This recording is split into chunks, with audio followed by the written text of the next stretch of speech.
1 year ago today, Mark Carney was elected Prime Minister on a promise to be bold and build big. But now the economic headwinds are blowing stronger as President Trump's tariffs take their toll and his war in Iran fuels a global energy crisis. The cost of everything continues to rise. Carney has entered a new political era after turning his minority into a majority. It gives him the runway to act faster. But does he have the fiscal firepower to deliver? Today, we'll find out when his government tables the Spring Economic Update. Hello there, I'm Rosemary Barton, Chief Political Correspondent here in the foyer of the House of Commons, where in just mere moments, the Finance Minister will get on his feet inside the House of Commons and give us a sense of the Canadian economy, what's working, what isn't, and what more the government may be investing. Let me show you just moments ago, the Prime Minister and the Finance Minister in the Prime Minister's office with the appropriate hockey jerseys of the moment behind them, showing us the document that he is about to table. Very much an economic update, not a budget, not a mini budget, but a picture of what is working inside the House of Commons. Let's go live inside the House of Commons right now. There is the Minister of Finance, set to table the Spring Economic Update. 83.1 du règlement, j'aimerais déposer dans les deux langues officielles les documents de la mise à jour économique du printemps 2026, y compris l'avis de motion de Bois et Moyens, les détails concernant les mesures énoncées. Contained in these documents.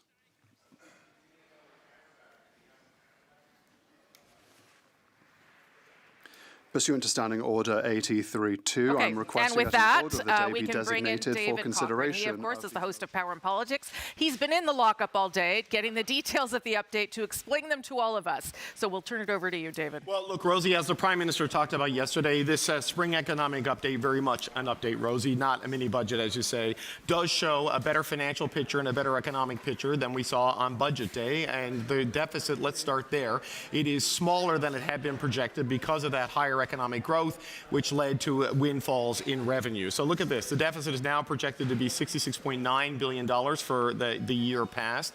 That is down from about $78 billion, I think is what it was in raw numbers. It could be smaller in the future years there, if not for some new spending, and we'll get into that in just a second. But you can see a decline over time, getting down to $56 billion by 2029, 2030. And this is in no small part because of, at least for last year, better than expected economic growth. Let's take a look at the forecast for the next 5 years. There's a lot of uncertainty, obviously, with Donald Trump's trade war and the supply shock caused by what's happening with Iran and the Strait of Hormuz. So look at that.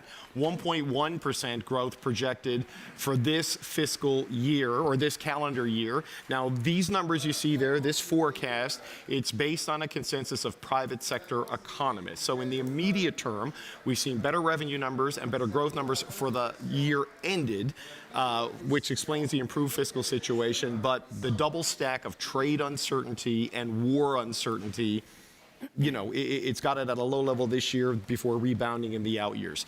All of this has come together to deliver extra revenue to the federal government. They have a windfall from the better economic performance in the year ending and the higher oil revenues to give them $60.3 billion in new money. There is $37.5 billion in new spending for new measures in this budget. But the actual increase in spending, Rosie, is quite a bit higher than that because there was spending that was supposed to drop off, what we call sunsetting programs, programs that would expire this year that have been extended. So you can add about another $17 billion to that. The $37 billion is new spending from the fall budget. Yes. Well, no, the 55 is new spending from the fall budget. Okay. The 37.5 billion is the new measures, some of which we've heard about, the enhanced GST. There were other things like there was a community safety fund, for example, used to protect religious institutions and houses of worship. That was supposed to expire. It's been extended. There's $17 billion worth of programs that were already on the books but had no money that has been extended. So almost every dollar that came in has very much gone out, which is going to be one of the criticisms I think you're going to see here today. So let's talk about some of the new measures. The big one I think that's going to get a lot of headlines is aimed at training workers to work in the skilled trades. This is to recruit, train, and hire between 80 to 100,000 skilled trades workers. It's a $6 billion program over the next 5 years. And there's a couple of components to it. The $10,000 per apprentice you see right there, that is a wage subsidy to employers to hire people into apprenticeship programs. There's also a $400 weekly wage top-up for apprentices that they can get on top of employment insurance when they're in mandatory training programs. And then there's a $5,000 bonus for completing your program. Because if you're going to build Canada strong, as the Prime Minister says, you need to build a Canadian workforce to be able to fill the skill gaps. We've got a lot of retirements coming before the end of the decade in the skilled trades. This is aimed to make sure that the ambitions don't fall short because of a shortage of workers. Couple of other key points just to highlight, some of which we've heard about, being the Sovereign Wealth Fund, which the Prime Minister announced yesterday, initially funded with $25 billion in seed capital, as they call it. Some of the assets that could be recycled to go into that, there is real hints of airport privatization in this fiscal update we should talk about. CPP premiums are going to be going down by about $133 a year for someone who makes a $70,000 income. They're streamlining the disability tax credit to make it easier for people to be assessed by more professionals across more conditions, ending the log jam on doctors to make it easier for people to qualify for that.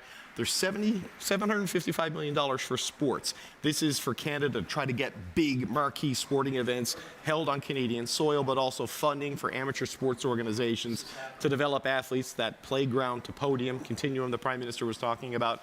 And they're going to stand up a financial crimes agency to deal with fraud and financial crimes in this country. So these are some of the measures, but very much an update on things, an overall direction. There is a blend of what I would call prudence and pessimism in this, Rosie. The economic forecast they have is lower than what the IMF is projecting for Canada, so maybe some upside growth potential there, maybe more revenue potential from higher oil prices. But look, in the budget, we were talking about the uncertainty caused by the trade situation with the United States.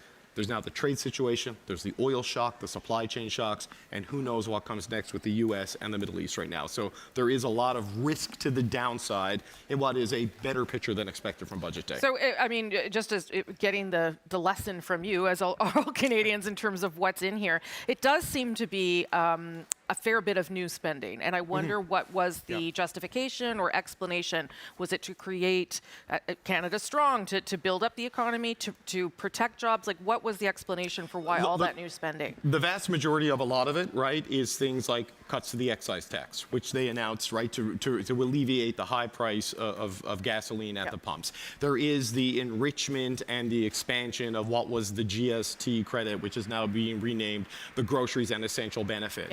So essentially, they got a $60 billion windfall because of the better economic performance, and the vast majority of it is going into to help raise the floor for Canadian households in some pretty big ways. There is also obviously the money going towards the skilled trades, trying to build up that workforce. You can see that as a continuation of the plan the Liberals put out in the election last year. They started to build in the budget.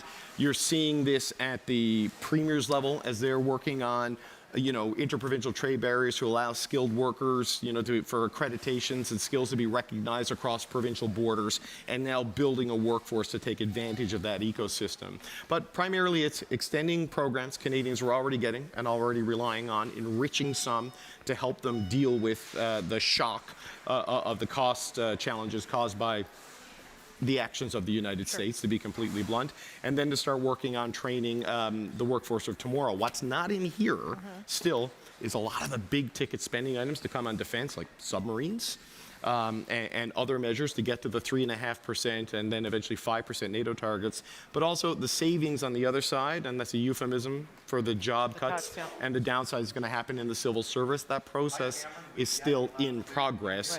We'll get more on that, I suspect, when we get the full budget in the fall. Yeah, and it was hoped or projected they could get at least $13 billion from cutting as many as 30,000 different positions based on how many people would retire.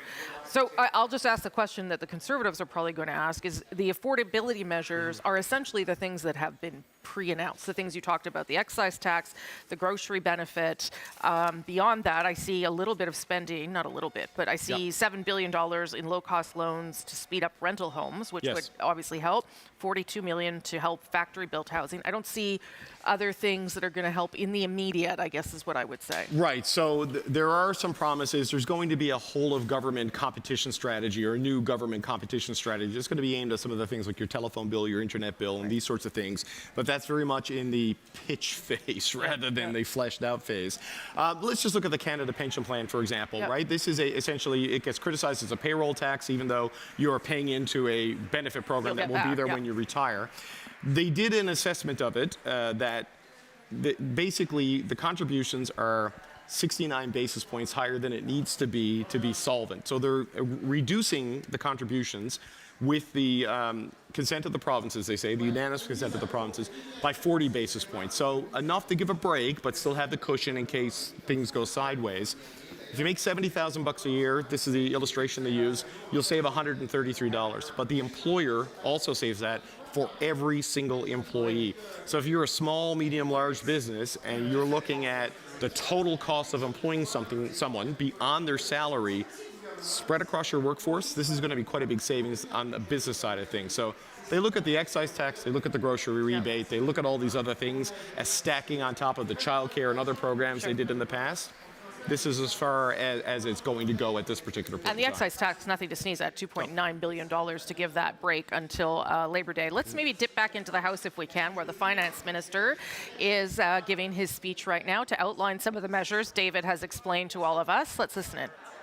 We are also expanding this model. There's more good news. We're also expanding this model of economic reconciliation to the Indigenous Loan Guarantee Program, supporting First Nation equity in major projects like the Chatham to Lakeshore Transmission Line. And in Newfoundland and Labrador, the Bay du Nord project advanced significantly under our new government and positions Canada to be a supplier of choice at a time where energy security is top of mind. Ces projets, Monsieur le Président. These projects and others like them across the country are creating thousands of high-paying careers for Canadians and strengthening communities from coast to coast to coast. My friends, advancing economic prosperity also means building a more sustainable future. That includes concrete climate policies that support growth, lower costs, and strengthen Canada's competitiveness. And we are on the right path to conserve 30% of Canada's lands and waters by 2030, Mr. Speaker. A great achievement.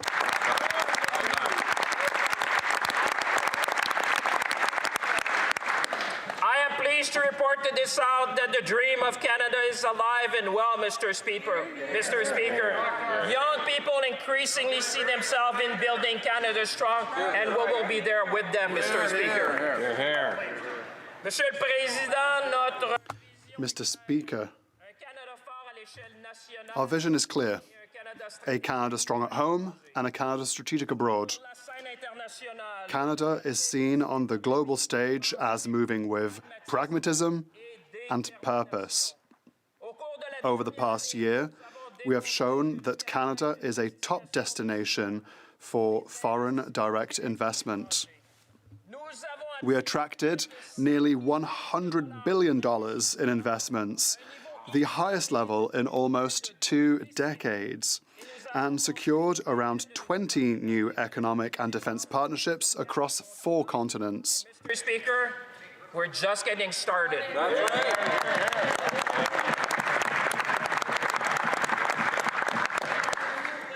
Everyone in this House will be happy to learn that in September, we will host the first ever Canada Investment Summit in Toronto to unlock even more opportunities, building on our trade diversification strategy that we outlined in 2025. Mr. Speaker, Canada is seen as a trusted partner to deliver the energy and the food security the world needs, both now and for decades to come. In a volatile environment, investors choose Canada for a reason. We offer unparalleled stability, predictability, and opportunity. And we will continue, Mr. Speaker, by making Canada strong. People want to invest in this country, and we will be there with them. That said, Mr. Speaker, we know that affordability is the single most pressing issue for many, many Canadians. I think you might want to listen. So we are relentlessly focused on what we can control, Mr. Speaker. Delivering targeted support where it matters most while our economic plan takes hold.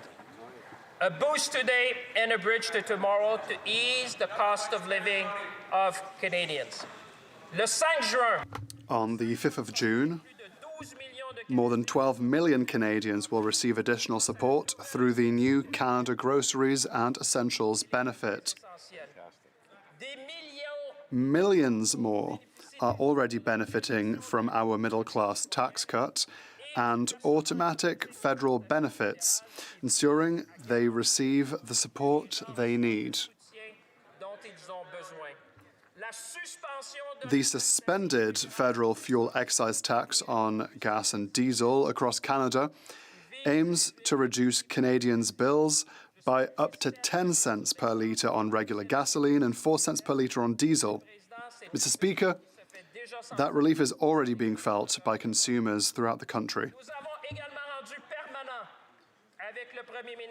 With the Prime Minister, we have made the National School Food Programme permanent, and 400,000 children have access to healthy meals from coast to coast to coast, whilst their parents are saving $800 a year on groceries. First-time home buyers are saving up to $50,000 since we eliminated the goods and services tax on homes priced at $1 million or under. And thanks to the Canadian Dental Care Plan, close to 9 million Canadians can now access affordable dental care.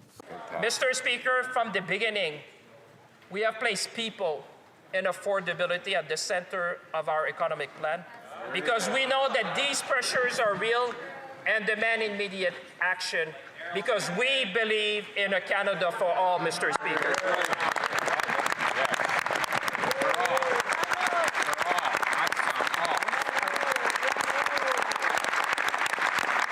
That is the Finance Minister, François-Philippe Champagne, inside the House, delivering his update and his speech. Wanted to stay with him for that section about affordability, because that is indeed what matters to so many of you as you try to figure out what the government is offering to help you. The highlight is it's a lot of things that are already in place or have already been announced, including, of course, that break on the excise tax, gas tax that will be in place until Labor Day, the groceries benefit, which doesn't start until June 5th, and then a series of other measures that have been in place for some time, whether it be dental care or child care. I'll bring back David Cochrane, who's the resident expert in this document for now. Yeah, I mean, let's just go back to what you think it was trying to do. Respond, certainly, to the crises we're facing. Yeah. But, you know, is it trying to sort of shape the direction of the Canadian economy while addressing concerns of Canadians? Does it do those things adequately? The narrative in this, if you read sort of the analysis of the geopolitical situation and what it means for the domestic, economic, and fiscal situation, is it highlights the challenge of trying to build and invest and reassure when the world is kind of fallen apart, right? All at the same time. Yeah, you're dealing with all of these uncertainties, shocks of choice that come from the trade issues from a year ago, the oil and supply issues from this year. And what this is trying to do also, just as an instrument of the Department of Finance, is trying to get back to one budget a year. This is an update. This is not a whole new document like we would see, you know, sort of Canada's new government, as they like to call themselves, though the minister was outlining things from Canada's old government. Yeah. Also, it's been a year for them. Yeah, so it's very much trying to be a more modest sort of thing as the big things move through the system. But you can see the continuation of the argument that Mark Carney made to Canadians in the election last year. Very much a big picture macro adjustment to the Canadian economy. That's where the skilled workers part here is pretty key in that whole thing. The aid and support that's there that's new, going back to the GST rebate and these other things, they're means tested, very much aimed at people at the lower levels of the economic ladder. Because, look, while they talk about the progress being made on affordability, and it's undeniable that things are changing in some ways, right? The price of mortgages is down. The cost of rent has come down. Inflation is down. Yeah. Inflation is within range, but the price increases from the high inflation years are very much baked in there, still, yep, right? yep. So even as the wage growth is high, for the top 60% of earners, it's still not keeping pace for the bottom 40% of earners. Right. And that is the challenge there. So it wants to speak to progress without giving the impression that the job is done, because it's not done. And it just highlights the opportunity that's there, the strength that is there in the underpinning of the Canadian economy, but all of the volatility. Like, this is a more anxious document, I think, than what we read in the budget, because there was a lot of anxiety and concern about where things were going to go on budget day, and it's only compounded since then, right? So that's part of what is there. So the measures here that are new are fairly modest. Their whole affordability argument is programs that have been launched, stacking on top of programs that have been launched, stacking on top of programs that have been launched, with the recognition that there's limits to what they can do, and many of the challenges are beyond their control. Okay, we are standing by to bring you some opposition reaction. Obviously, the drama that we would normally get on a budget day, not there because there is a majority government now, but the opposition reaction remains important, so we'll bring that to you as people start to pop up and give us their thoughts. I will say, David, just on the growth piece, it does seem as though, and I think you suggested this, and that I would point to the skilled labor program as well, that it's sort of laying the groundwork for a future economy that we don't quite have yet. Yes, I don't know if that's fair. And I got to say, on this skilled trades program, which to me is the most significant new measure in this today, that is not a nice to have, that's a must have. Yep. There is going to be, by 2030, a massive number of retirements and people just aging out of this particular skills and skilled trades. And, something just clicked here. I don't know if I lost you're good. audio. You're good. But there's going to be a shortage there where you're just not going to have the people you need to double the rate of home building to build these projects of national interest. Because with the immigration controls, we're not bringing in as many people, so we don't yet know how that is going to affect the economy over the medium-term horizon. So they've got to do this, and it's got to work, or it's going to be tough to make the bigger picture work. Okay, you may have noticed Peter Armstrong slipping there in the side. You're hard to. I'm not very you're not subtle, am I? no. Yeah, my strength. Thank you for joining us. Nice to see you in person. First, I'll just get sort of your take of the overall picture. David broke down the numbers, but what you make of how healthy or troublesome or precarious the state of the economy is. It's interesting, and you've heard my shtick 1,000 times about how David reads front to back, and I read the budget from the back to the front. So I read the economic assumptions and try to get a sense of what is, if a budget is just an exercise in storytelling, what is the story this budget or this economic update is telling us about the economy? And if we're being honest, the Canadian economy that is portrayed in this is stronger than expected. It is still weak, don't get me wrong, but it is stronger than expected. It is interesting to see the economic assumptions that it's baked on, right? So it builds off these private sector forecasts that tell us everything from how GDP is expected to do, to unemployment, to CPI, but also to oil prices. And oil prices, everybody knows, are through the roof. The private sector forecasts that were brought in were done in March. You can tell they were probably done in early March because they expect the price of oil through the course of this year is going to be $73 a barrel, which is a lot lower than it is now. It's at $99 a barrel. And even the futures market show is probably going to stay around $90 a barrel all the way through to September when they're going to start planning for the November budget. And So this is cautious, you're saying? It is cautious, and I spoke to Sierra Khan about how cautious is it. He says this is going to lead to a windfall that they'll have to play around with when they do the next budget in the fall. It has sort of echoes of Paul Martin and Jean Chrétien budgets where they did that a lot. They would say the economic assumptions showed things aren't going to be great, and then they'd be okay, and that delta, that gap between pretty okay and really good or whatever it is can be significant. So we're looking at billions of dollars in revenues that aren't sort of brought in here that are going to show up in the fall and give them wiggle room to play around with. Yeah, the only thing on that is yes, when oil revenues are high, Newfoundland, Labrador, Saskatchewan, Alberta, they make a lot of money. The federal government make a lot of money. It hits households.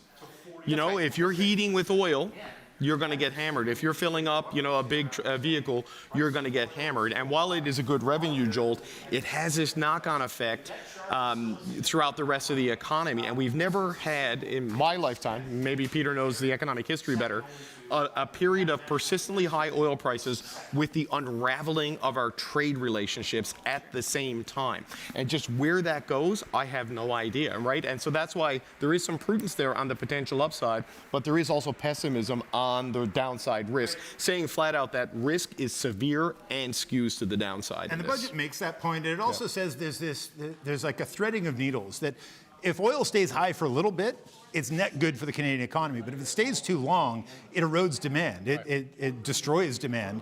And you think about factories that use energy products to heat themselves and fleets of trucks that use to deliver. Those are all the significance of them grow over time, and the economic benefit descends over time. But if it's just a 1 year or a 2 year thing, you can see significant upside to the broader GDP. It doesn't, like, people in Alberta, Saskatchewan, Newfoundland still got to fill their gas tanks with. Yeah, it's not like they get more, extra money every it's tougher, day. Yeah. But the macro numbers work out better. But the other thing on that, it's a good revenue thing, but because it's kind of a shock that's driving it, it's not a sustainable thing that would lead to investment in new production and new supply. Right. It's not the sort of thing you look at and say, oh, we've got to get in on this, because you don't know how long it will last. Yeah, but that's the point I think you're making, is that this isn't a document or a plan that's relying on high oil prices. That would be a nice to have for a little while. It's relying on restructuring the economy, retraining workers, finding other places to invest. Speaking of investment, as we wait for some opposition parties to react, let's talk about this Canada Strong Fund is what it's called here, which I actually think is a better title than the Wealth Fund, because it's predicated on the idea that we have wealth that I'm not sure that we have. Yeah, it's not behaving like a wealth fund at all. No. So did we learn anything more about how it will work?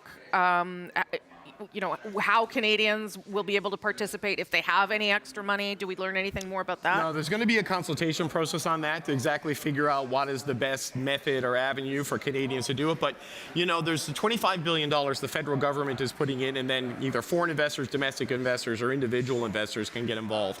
But the thing the Prime Minister said yesterday that we didn't get a lot of clarity on, and Jim Stanford and Rebecca Young were talking about this on my show last night, the two economists, was about recycled assets. That you sell something and the windfall from that goes into this fund to help you invest in other things. Well, what might that be, David? On page 57, for those of you following at home, strengthening the future of Canada's airports. They say the government is also assessing opportunities to unlock the full value of airports in support of investments in Canada's long-term growth, including through alternative models of ownership.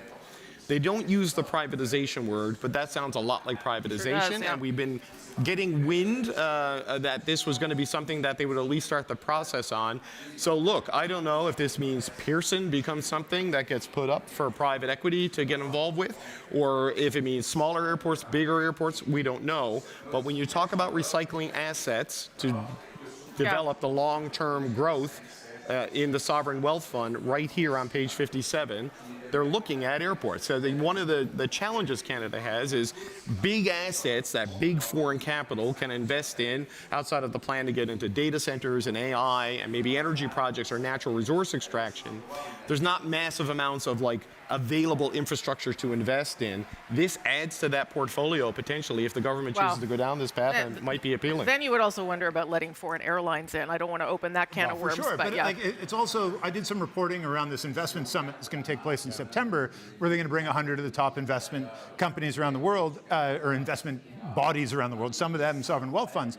And everybody I talked to outside of the country, the first question they had is, are the airports going to be available for investment? Because it's something that has been protected from that until now. It is something that those big wealth funds see as an opportunity. Maybe this is a bit of a staving that off, but it is certainly something that is being discussed in financial markets. There's a lot of skepticism about it. I would just say that, Are the airports necessarily something you want to divest or, turn over to private depends ownership? which parts. Who knows, right? Yeah.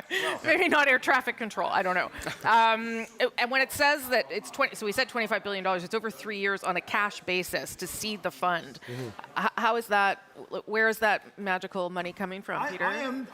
The one thing I'm a little bit surprised by is that we didn't get a clear answer to that today. Okay. I thought the way the announcement was rolled out yesterday felt like there would be a paragraph, maybe not a ton of information, but more information than we got. And we don't know. And it's a question we're going to have going forward.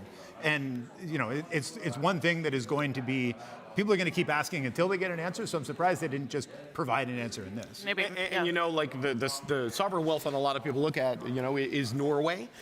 It's just different there, right? Like it's a unitary state. There's no provinces. It's one level of government. It gets all the money from the oil. Yeah. It seeded it in there. It can't invest domestically. It's got limits on what it can use. Right, exactly. And it's meant to basically create a nest egg.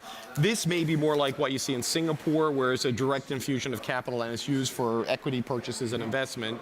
One of the good examples is the Caisse de Dépôts fund that Michael I heard you on the built. Current this morning, yes. And it is an interesting comparable because it's like a $500 billion fund, but $100 billion of that is all invested in specific projects in Quebec that are aimed at sort of building out the Quebec economy. It has been seen as a big success. It has kept pace with the other Maple 8 investment groups. And so there is something of a model there, but again, they're only doing 100 out of $530 billion in the investment fund in domestic or in Quebec investments. Is that the model we're looking at? Are they looking at doing more than that in Canadian investments? There are still a lot of questions about this. Okay, I want to go inside the lockup where Sahir Khan, from the Institute of Fiscal Studies and Democracy, is waiting to speak with us. He was in there with David and Peter and undoubtedly providing lots of expert analysis and thoughts. Sahir Khan, nice to see you again. Same here, Rosemary. So we have all agreed that this is definitely not a mini budget. It's definitely an update, as we would as we've understood them in the past. What does the document tell you, Sahir, about the state of the economy? Well, I think if we had concerns in September or in the fall budget, that we were at a hinge moment and there were really some serious geopolitical risks facing Canada's economy long term. Like in the meantime, things did get worse. So I think there's a picture being painted that, there's a great deal of risk on the horizon for Canada, and that translates into fiscal risk for the government and how it kind of responds to it and how it keeps its plan on track. In the short term, however, there was a bit of resilience in the economy that's giving the government a bit of a revenue bump, some $60 billion over the forecast horizon, which they were able to turn around and kind of spend. So we had a little bit of spending in this update that, focused, largely on affordability of those issues. But yeah, that's kind of what it was. I think this is a picture of a government that has better numbers than expected and is largely on track for an operating budget balance in 28-29, and where they'll be only borrowing for capital instead of operating. So, but between now and then, a great deal of risk in the economic environment and a need for this government to keep some powder dry. You said that there was some new spending. Some of that spending, you're right, is again for those affordability measures which had previously been announced. Some, as David had explained to me, to continue programs that were going to be sunsetted. But were you surprised at the overall number that there was that much increased spending, or do you think that it was it makes sense that it's prudent given what the stress Canadians are under? Yeah, I think we can't ignore the fact that, while we're trying to diversify the economy, build major capital projects and, really transform the Department of National Defence for Canada's security, that there isn't still anxiety at the household level. I think the Prime Minister said, on average, wages have kept pace with inflation. But the reality, if you're in the first two income quintiles, kind of lower income groups, that's not quite the case. So people are still struggling.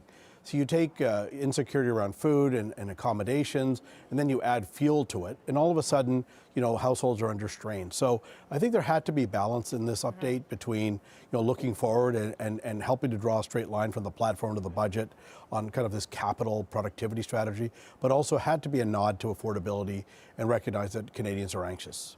It does show, so here, growth this year a little more modest and then increasing over the next several years.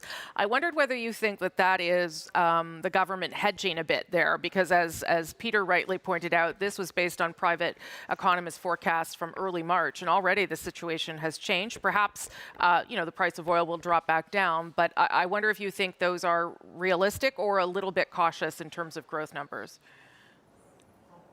Yeah, I think throughout the plan, you can see where some assumptions are maybe conservatively factored in. And so I think that means there's going to be some slack that enables for two things. One is gives room for the government to spend money in a fall budget. And if some of the downside risks come to pass, a bit of slack for us to accommodate a shift in spending to kind of either protect Canadians or industries against some of those adverse shocks. So clearly there's some slack here. The oil's one. There's tax revenue that's coming in higher than expected, and maybe the forecasts themselves are a little more conservative than we've seen from the IMF and others with regards to Canada in the next couple of years.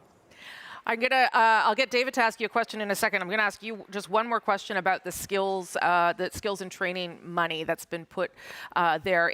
And that really does seem to speak to the direction of other things that the government has in mind, home building and just sort of moving production inside the Canadian borders. What did you make of that? Yeah, I think we often forget that if you want to drive a big productivity agenda, you want to build big things, there's a human capital dimension to it. And at the same time as we're kind of cutting back on immigration, there needs to be something to kind of stimulate that workforce inside our borders and make sure that there are Canadians who can actually respond to the opportunities ahead of us. So, Sahir, it's David Cochrane. Just a question on the decision to spend rather than reduce the deficit or even make cuts, right? Because if they didn't do this new spending, the deficit for the current fiscal year ahead could have been under $50 billion, which is still an astronomical figure in a historical sense, but a big improvement of where it was going. And when you and I were talking inside the lockup, you were talking about the thrift paradox. That because of the vulnerable economic situation, you can make things worse economically if you cut. So how do you think they've calibrated on the choice they made there, given what you talk about, the output gap that exists in the Canadian economy? Yeah, so the economy is not operating at potential, which means there's still a gap between what the economy could do and how it's actually performing.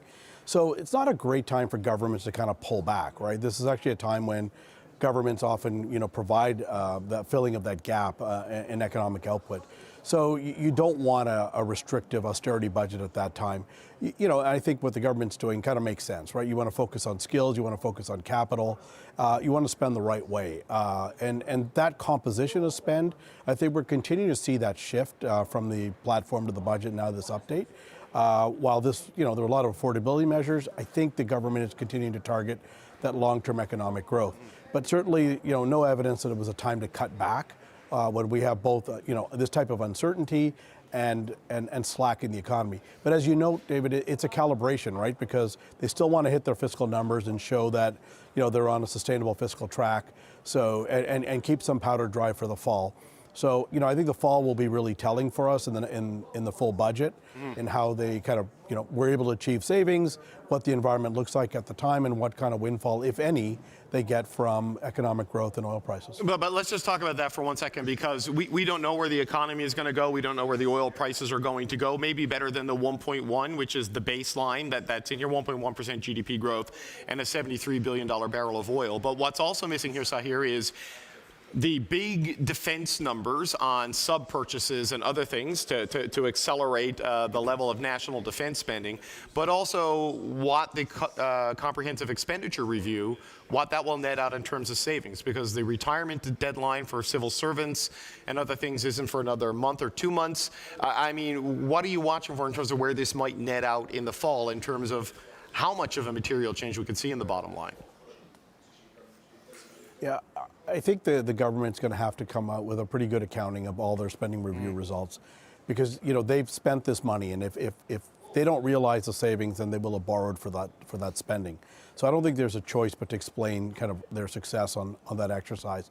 I think on defense procurement, a lot of these major projects, I think the government's going to have to put out some kind of a dashboard to tell Canadians where are they, where are the constraints, where are the impediments, because the economy is not going to react to press announcements and fiscal allocations. It responds to shovels in the ground, people getting hired, people getting trained, factories getting built.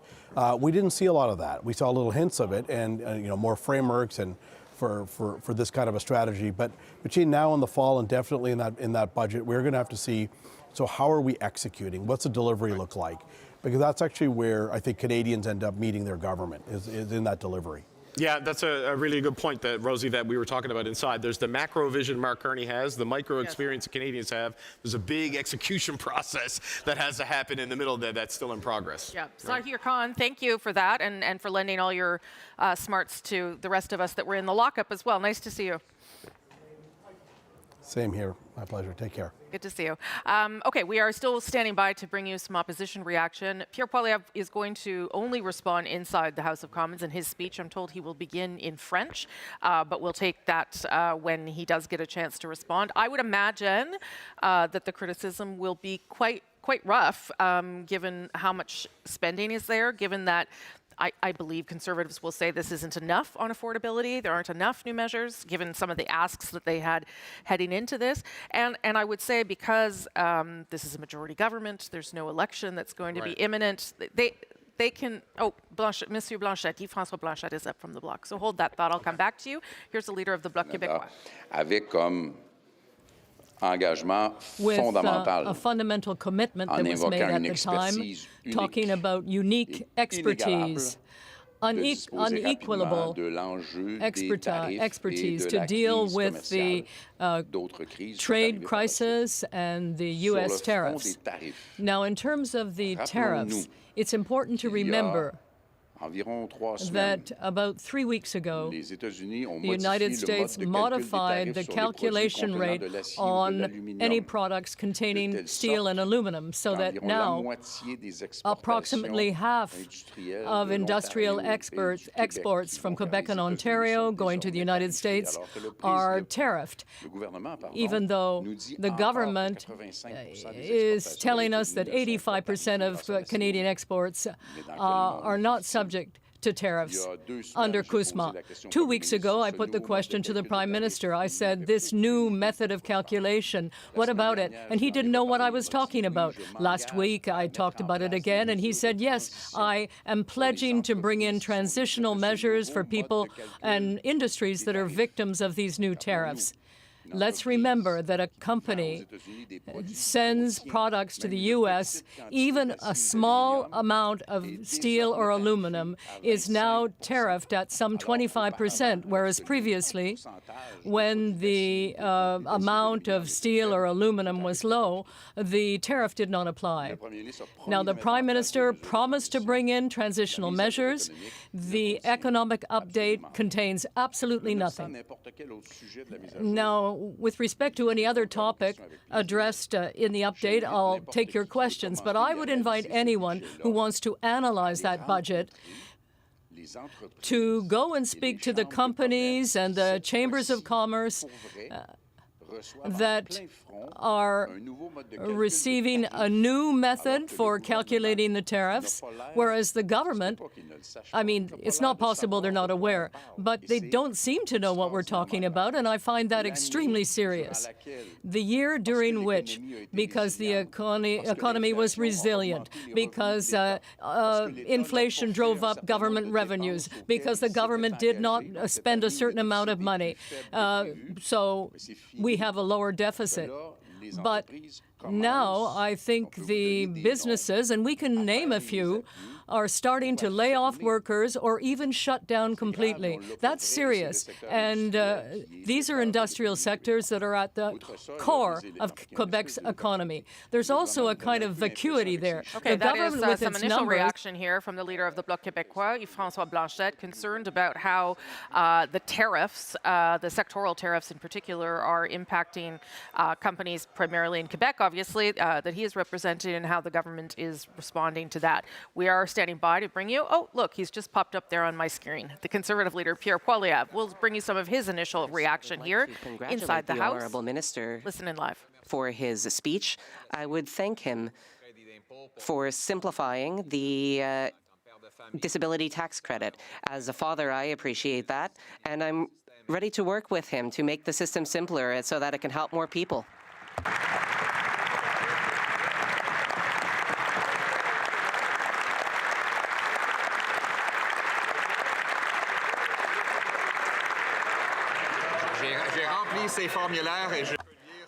I filled out tax forms, and I understand how difficult they can be, so it's a good idea. However, today, Mr. Speaker, we learn that this Liberal Prime Minister has just doubled the deficit left behind by Justin Trudeau, from $31 billion to $65 billion. No one even thought it would be possible to spend more money than Justin Trudeau, but this Prime Minister managed it. This is a credit card budget. It will lead to more costs, higher taxes, more debt, and more charges on the national credit card. This Prime Minister is just another Liberal. Today, the Liberal Prime Minister patted himself on the back for an 11th credit card budget. He told Canadians that the cost of living has never been so low. But let's turn away from these liberal illusions and look at the reality being faced by everyday Canadians. Our country has the worst food inflation in the G7. In Quebec, the situation is particularly serious for seniors. According to the Journal de Montréal, Mr. Speaker, 1/3 of Quebec seniors earn less than $25,000 a year. Some have to choose between rent, groceries, and prescription medication. One retired individual was quoted by saying, "I almost ended up in the streets." Rents are skyrocketing, and many seniors are living on less than $1,900 a month. They're having to skip meals. We see stories like this all throughout Canada. The Liberals' credit card budget has led to more inflation, higher prices, and a future of high taxes, all while Liberal insiders continue to rake it in through corporate welfare and subsidies. That's what we see in the Liberal economic update. More spending, more costs, more taxes, more charges on the national credit card. This Prime Minister is just another Liberal. The Prime Minister has broken his promise to reduce the debt-to-GDP ratio. It is set to increase for 4 years straight. The Prime Minister also broke his promise to spend less. Spending this year has gone up by 5%, beyond what Justin Trudeau projected.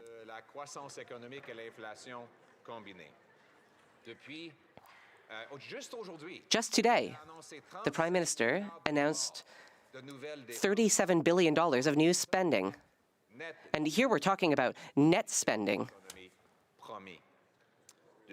This completely dwarfs any savings he has achieved.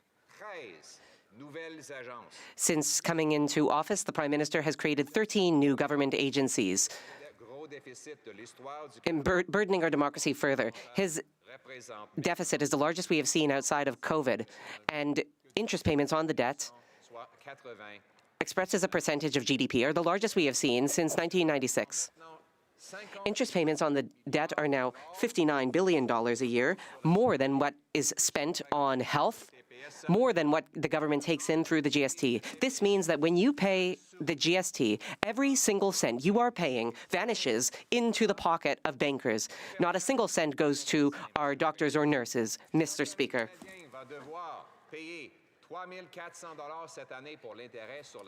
Every Canadian this year will pay $3,400 just to service the debt, with getting nothing in return on services. And a significant portion of government spending is vanishing into the pockets of Liberal cronies. The government has just announced a sovereign wealth fund with no wealth to fund it. It's a boondoggle, Mr. Speaker. and the money that goes into this fund will also be charged to the government credit card. Okay, that is some initial reaction there from Conservative leader Pierre Poilievre, obviously critical of the ongoing spending, of the size of the deficit, suggesting that the government is using a government credit card to pay for things, and also attacking again the bona fides of the Prime Minister as an economist, as he tries to chip away at his credibility on that front. But in spite of all that criticism, and we'll certainly hear more, the government's going to plug ahead because it is a majority government now, and these measures are going to go into place with perhaps some agreement from the opposition leader, because I should say Mr. Poilievre started off by welcoming the change to the disability tax credit to make it a lot easier to apply, and said he would work with the government on that. One of the big things inside this update, though, was new money for skilled trades and jobs. Let's bring in Abigail Fulton, the Executive Director of the Construction Foundation, a BC-based charity focused on building the development of skilled trades. She probably is delighted to see some additional money there, but I'll let you weigh in, Abigail, on how big a deal this is and what this might mean. Well, of course, I am delighted, and thank you for having me here today. I'm happy to be here whenever there's good news related to supporting skilled workers. We definitely have a shortage of skilled workers in Canada, across Canada, and we need to support them, not just with recruitment, but it's really important that we support them all the way through to completion. And I think there is some money in this to support levels of apprenticeship and completion. Yep. But everybody needs to keep in mind that 50% of people who put their hands up to go in the trades are not completing their apprenticeship. So it's a pretty important issue. So a couple of things that I think would address that concern. This promises $400 per week in an apprenticeship training grant. That would matter, I would imagine, for people who might be trying to balance learning a skill with living. Would that make a difference from what your experience? Yeah, it could be very helpful for a number of apprentices, although most apprentices who are struggling to complete have some learning challenges. You know, they've been pushed into the trades as opposed to university because maybe they didn't like schooling that much. And that living money may not necessarily address some of the exam anxieties and learning challenges that they have getting through to completion. Okay. So it's not the end of the story, but it is very helpful. There's also a $10,000 per apprentice to support employers. Is that a concern, that employers are not willing to bring in apprentices so that they can learn on the job?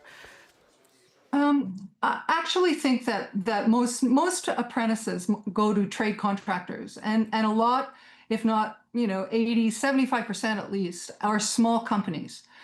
So having a support to bring on a new apprentice is useful for them. Again, it doesn't necessarily address getting them through all the levels, all their training, and out the door with a red seal. But again, anytime there's any kind of incentive on either side, whether it's going to the apprentice or the employer, I think it is helpful. Yeah. It's just not the end of the story.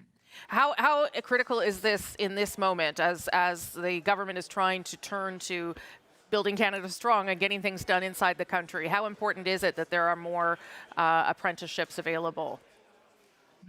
Absolutely critical that we have more red seals. If we want to build these major projects, we need those skilled workers, and apprentices ultimately turn into skilled workers. But we're still short right now today. And if these major projects get off the ground, there's going to be some hard decisions made about whether we're bringing in people offshore or how we're actually going to find those red seals to complete the job. Okay. Abigail Fulton, Construction Foundation of BC. Good to get your perspective on this important day. I appreciate your time. No problem. Thank you. Thank you. I'm going to bring back David Cochrane, host of Power and Politics. Maybe let's go back to some of the criticisms there from Pierre Poilievre. It was pretty much what we'd expect to hear from him, that the government isn't doing enough for Canadians who are struggling, seniors he pointed to in particular, and that they are spending further into deficit.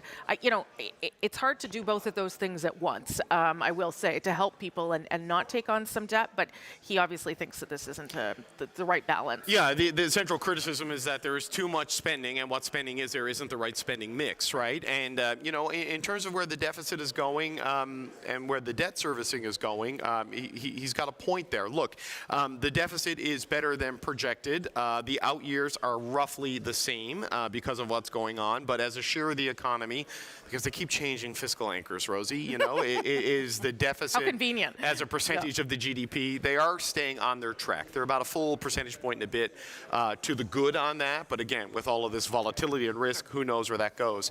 But on the debt servicing, you know, you can get to a deficit that is all capital and no operations, as is the stated goal of the Prime Minister's government. And they're going to do that, they say in these numbers, by 2028, 2029. By 2030, the government of Canada is going to spend $81 billion in interest payments on the debt. You know, we talk about hitting 2% of GDP to meet the NATO target on defense. We're going to hit 2% of GDP on debt costs by 2029, 2030. So you're looking at a real bite, the interest bite in your spending, $80 billion. If you look at where things are right now, and everything the federal government does, transfers to seniors in particular is number one. This would make debt servicing number two, depending on the trajectory of the defense spending, which is going to squeeze out a lot of other things. It could slide to number three, but if it's senior supports, military spending, and debt servicing, those are your top three expense items in a federal budget. But to Sahir Khan's point, and the point you made as well, because of the volatility in the world and the economy, you know, Sahir at any rate says pulling back on spending to support Canadians right now doesn't make a lot of sense either. But that's why the economic growth spending, the skilled trades, the workforce, that's got to hit. Yep. This has to work.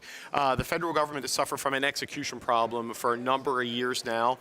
We're 1 year in today with this government. Pulling the levers of monetary policy at the central bank is easier than driving things through the bureaucracy of the federal government and getting buy-in at the lower orders. They've got to make that work, and quickly, if you're going to see the traction in the numbers soon. Okay, thank you, David Cochrane. Special edition of Power and Politics right here in a couple of moments' time. David will speak to the finance minister and someone from the Conservative Party, Adam Chambers.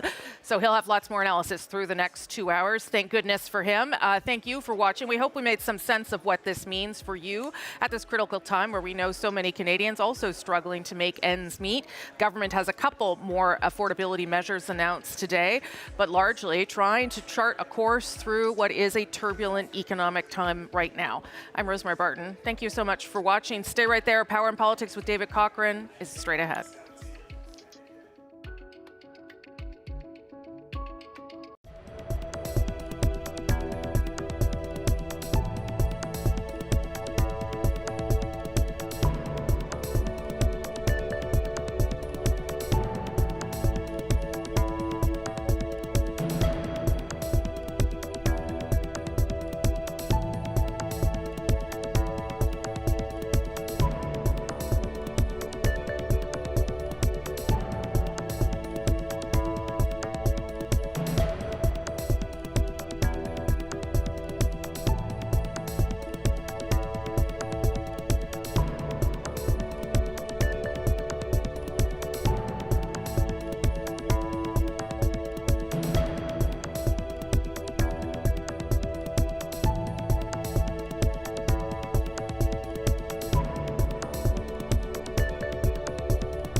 Hi there, this is Power and Politics. I'm David Cochrane in Ottawa, where Mark Carney's government has just tabled its spring economic update.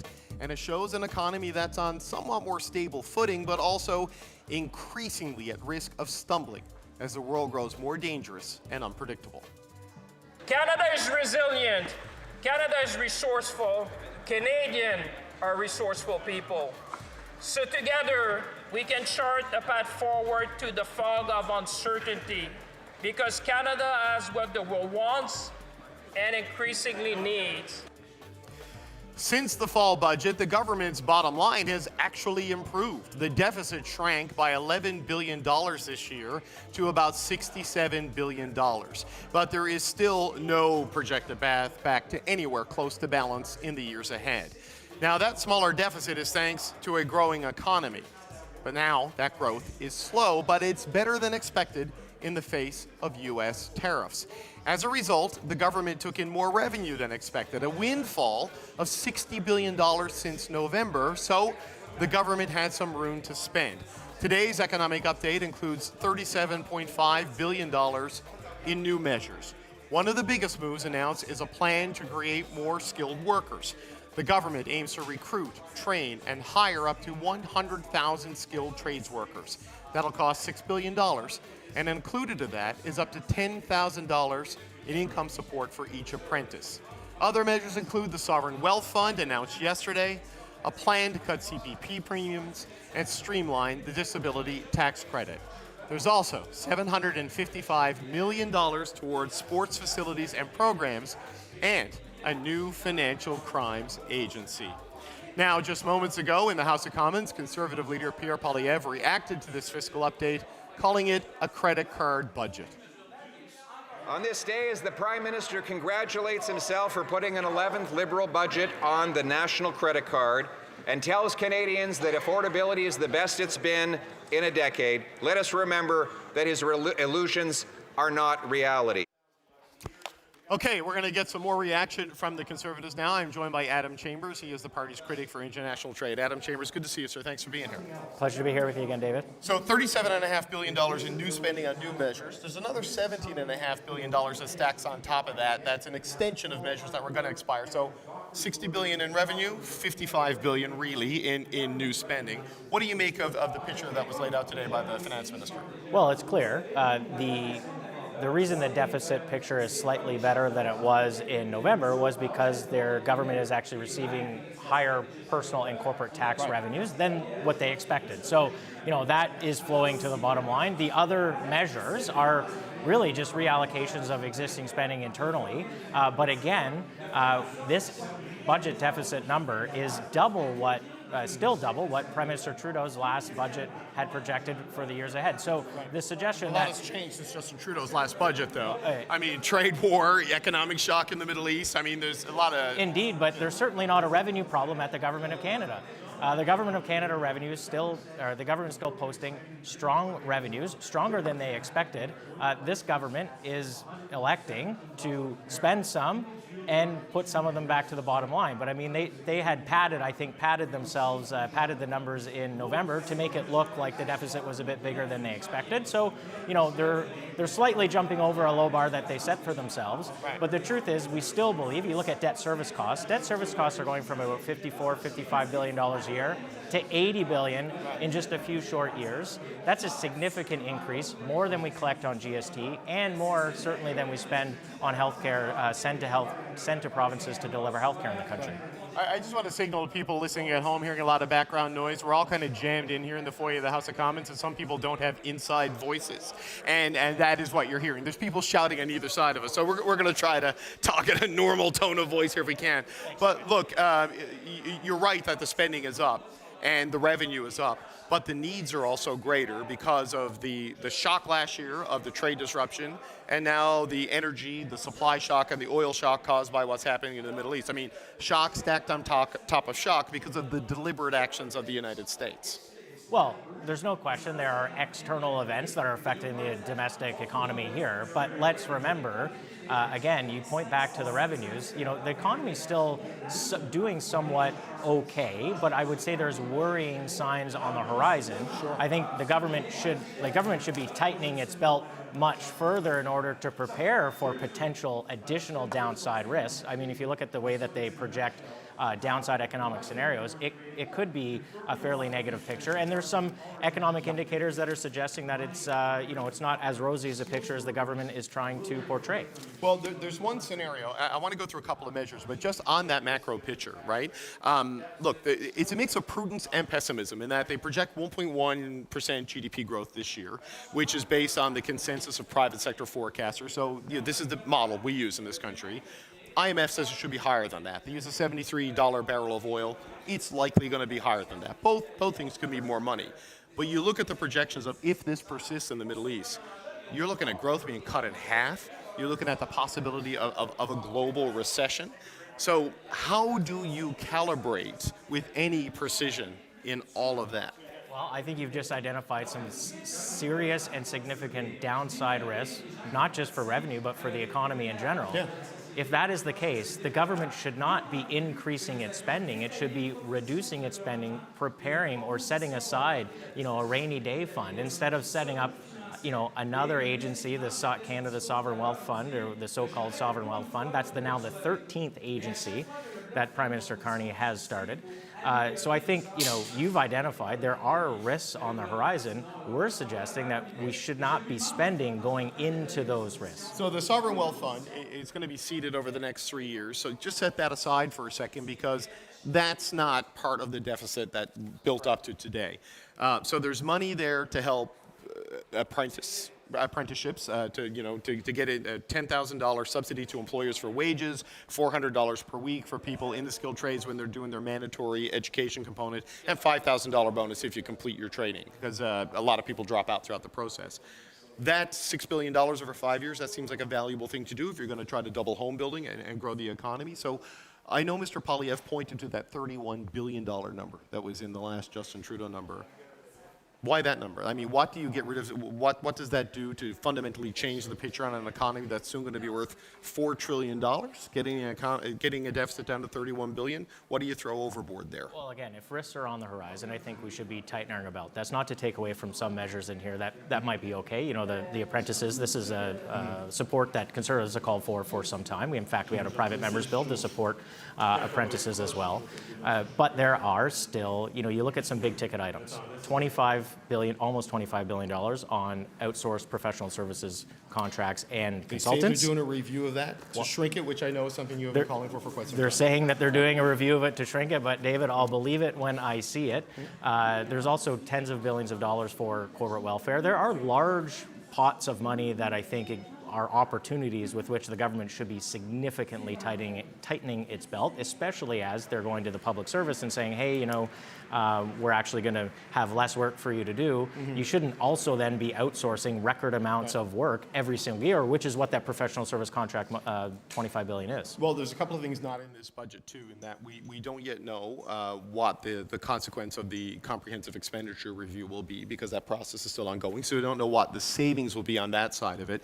We also don't have booked the next big tranche of defense spending, right? So they may get a revenue windfall through savings and better economic performance, but if you're going to buy submarines and other things, there's billions more in capital that has to go on the book there. Now, they're still projecting a declining deficit over time, knowing those caveats are out there, and a deficit to GDP ratio. Do you think this is still what the IMF calls the best fiscal picture in the G7? Certainly respect the folks at the IMF, but you have to look at total government debt in this country, because most other countries that we're compared to don't have the same level of sub-sovereign debt. These are the provincial have big debts. Provinces' debt, so they have big debts too. But I would also say, we have to think about, if we're going to run into some economic challenges, the government should be tightening its belt significantly. If you look at even the government's now new fiscal anchor, which is, I think, the deficit to the GDP, if they're in the downside scenario, that fiscal anchor is likely broken. And you'll recall the last fiscal anchor, the debt to GDP ratio is now actually, they said was supposed to go down every year, is actually going up every year for the next 3 years. So, you know, these are the things with which we should be worried about. And frankly, if Prime Minister Trudeau was still the Prime Minister today running deficits this size, I don't think we would be saying that he has moved to the right. No, and that's fair enough, but I mean, it's a difference in what the focus is, I suppose. They are trying to jolt economic activity, though we still have flat kind of projections in the out years, right? But I mean, what do you throw overboard here? Is it just shrinking the size of the civil service overall? Do you cut back on entitlements? Like, what do you do here to get it down to those numbers? Because Sahir Khan and others were talking about how the economic output is not a capacity. There's only so much interest rates can do. You need to spend as a government to kind of drive the economic activity. And if you pull back, you risk killing your growth even more. Yeah, well, again, professional services contracts, they have to be digging in there. That's $25 billion. The corporate welfare and subsidies, you know, there's $3 billion for climate finance here. I mean, there's probably some things that this Prime Minister has suggested that probably don't need to get done. You know, why are we hosting, we're spending $11 million to host the pension summit in November. They're spending in September, they're spending another $6 million to set up the office for the Sovereign Wealth Fund, which will then set up the permanent office. I mean, there's lots of money kind of sloshing around. And again, this climate finance fund, I don't think is going to be meaningful economic jolt for the country that they're hoping for. Maybe not, but there's also some extensions of tax credits to oil companies in here that people will see as fossil fuel subsidies that the other side of the aisle may not like as much. But we're out of time. Adam Chambers, always appreciate it. Adam Chambers, he is the Conservative Party critic for international trade. Appreciate it, sir. Thanks, David. All right, good inside voice chat there. Okay, the Power Panel joins me now with their reaction to this fiscal update. We've got Lisa Raitt. She is a former Conservative cabinet minister. Michelle Cadario is the Deputy Chief of Staff to former Prime Minister Paul Martin. Rob Russo is the Canada correspondent for The Economist. And Nathan Cullen is a former NDP MP and a BC NDP minister. It's a good thing we're not in the studio together, Nathan, because I think people would have double vision. That's just too much good-looking guys in one place at one time. You know the rule, David. Look, I want to just get quick takes as we're expecting a guest to come by on set any minute now. So, Lisa, let's start with you. Just continue the Conservative streak here off the top. What are your thoughts on what we saw today in the spring economic update? Okay, two big takeaways for me. Number one, the servicing of the debt is going up 50% by 2030. It's going from $54 billion a year to $80.9 billion a year. That is a big jump. That's your interest charges and all the borrowing that we're doing. That's a hit on the debt, the fisc. That takes away spending in other places that you would like to spend. And I think that's something that we have to consider as we tout all of the spending that we're doing. Just remember, there's a cost to the spending, and it's going to hit my kids and my grandkids. Number one. Number two, I think they're selling the airports. Clearly, they're bringing in some aeronautical Act changes that allow for the federal government, if the airport authority doesn't want to sell necessarily, is going to have the ability to get the information to do so. I'm kind of ambivalent on that. I'm not really sure if I'm in favor or not in favor, but it's there. Yeah, the interest payments, as you say, Lisa, are going to climb. The finance minister is just getting wired up here sitting next to me. So we'll continue a quick wrap on the panel. Michelle, the debt servicing is going to be 2.1% of GDP by 2030. So we hit the NATO target on interest payments pretty quickly. What are your thoughts on the overall fiscal picture here? Well, you know, the stronger growth numbers actually were surprising to me. The stronger revenues. Clearly, you know, a lot has changed even as we go day to day.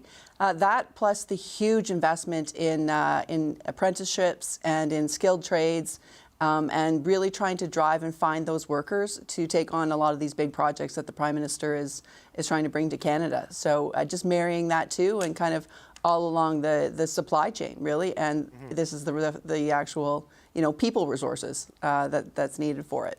Okay, Nathan, your quick thoughts? Well, you've got champagne sitting beside you, so what a speech. I laughed, I cried, the delivery was next level. Positive, the training for sure, making disability tax credit easier for Canadians to apply for, positive. The Sovereign Wealth Fund is a bit backwards. It's not Norway's model. It's a totally different one. We're using public funds going in. We're borrowing the money to set it up. And I don't know why, if there's windfall profits coming in, why wouldn't we tax those in an appropriate way, given that we're in such rocky times? That if the oil and gas sector is going to make an extra $80 billion this year, given the jump in prices, why wouldn't we apply a small percentage tax to that we would then use revenue for all the good things that the government is planning to do? Okay, Rob, your quick thoughts, and I'm going to get to the minister. Sure. If the deficit's coming down, it's not because of any nimble financial acumen from the government. It's because they're riding the tailwind of higher oil prices. In effect, that's not an enduring phenomenon. I wondered why there wasn't something that would be more enduring, like comprehensive tax reform or broader policy changes to make the economy more productive. They didn't do that. Skills, yes. If you're going to build Canada and you're going to build infrastructure, you better start training people to do that. I was struck by something in the document as well. The Alberta bounce, 2/3 of planned increases in private capital spending coming from Alberta. At a time when Albertans are about to consider whether or not they should stay in the country, they are being told that they are responsible for a lot of the prosperity in this country. Okay, quick first thoughts. We're going to come back in a minute, but right now we have the man of the hour. François-Philippe Champagne is the Minister of Finance and National Revenue. Minister, good to see you. Always appreciate you taking the time to drop by. I wish I could hear what they were saying. Nathan Cullen said it was a lovely speech. He laughed, he cried, he thought it was very dramatic. And Lisa? She's worried. Well, let's go there, because she's worried about where the interest payments are going to go. That by the end of the forecast here, we're going to be spending $81 billion on interest payments as a country. That right now would be second to like CPP and OAS, and is the number 2 spending item in the budget. 2.1% of GDP. How is that a sustainable track to be on? Well, I mean, you have to look at historical level. You have to go back over 40 years, and you start looking at that. At that level, I would say Canada still borrow on the markets. If you look at the 10 years and 30-year bond, I mean, we're the only G7 country with Germany, which has a AAA credit rating. So we're buying, because you always have to compare with other nations. Like I said, the growth we've seen in Canada, I put that in perspective. You may have seen in my speech, I said, we're the second fastest growing economy, but it's just not by a small margin. We're growing twice as much as Germany, twice as much as Japan, and 3 times more than Italy. So what you're saying is that when we say the Canadian economy is resilient, we've been good fiscal manager, that growth does not happen by magic. It happens because you have policy. And I would say when it comes to the debt charge, if you look historically, we're borrowing at one of the lowest costs if you look at the long period, and certainly in the G7. But the borrowing rate may be low, but in 2024-25, it was 1.7% of the economy going to debt charges. It's going to be over 2%. So the trend line on that is not a positive one. Well, I mean, it depends what you compare to which period of time. I mean, let's take a step back. But as a share of the economy, it's increasing, but let's take a step back. Look at the uncertainty index. This is the most uncertain period probably in recent history. The uncertainty index published by the International Monetary Fund puts now the level of uncertainty at a place we have never seen before. Even in Washington, they talk that the fog of uncertainty. And I would say we found a path forward that should reassure Canadians. Sustainably, we're very fiscally sustainable. We've been very responsible and prudent. At the same time, the additional revenue, because we know that people watching, they're concerned about affordability. And I would say 2/3 of the additional revenue of $7 billion has been to support affordability, because that's where Canadians are. Okay, look, and I appreciate that, but most of the affordability measures, and I don't see this as a criticism, but they were announced before today, right? That the excise tax is included in this, right? The grocery and essentials rebate, the income tax you did last year, it stacks on top of a lot of existing programs, because is there a tremendous amount of space or even opportunities for you to do that? 2 things on that. First, you don't want to wait. People have needed support. The end of the week, the end of the month, people are very concerned. They understand. It's like a boost and a bridge.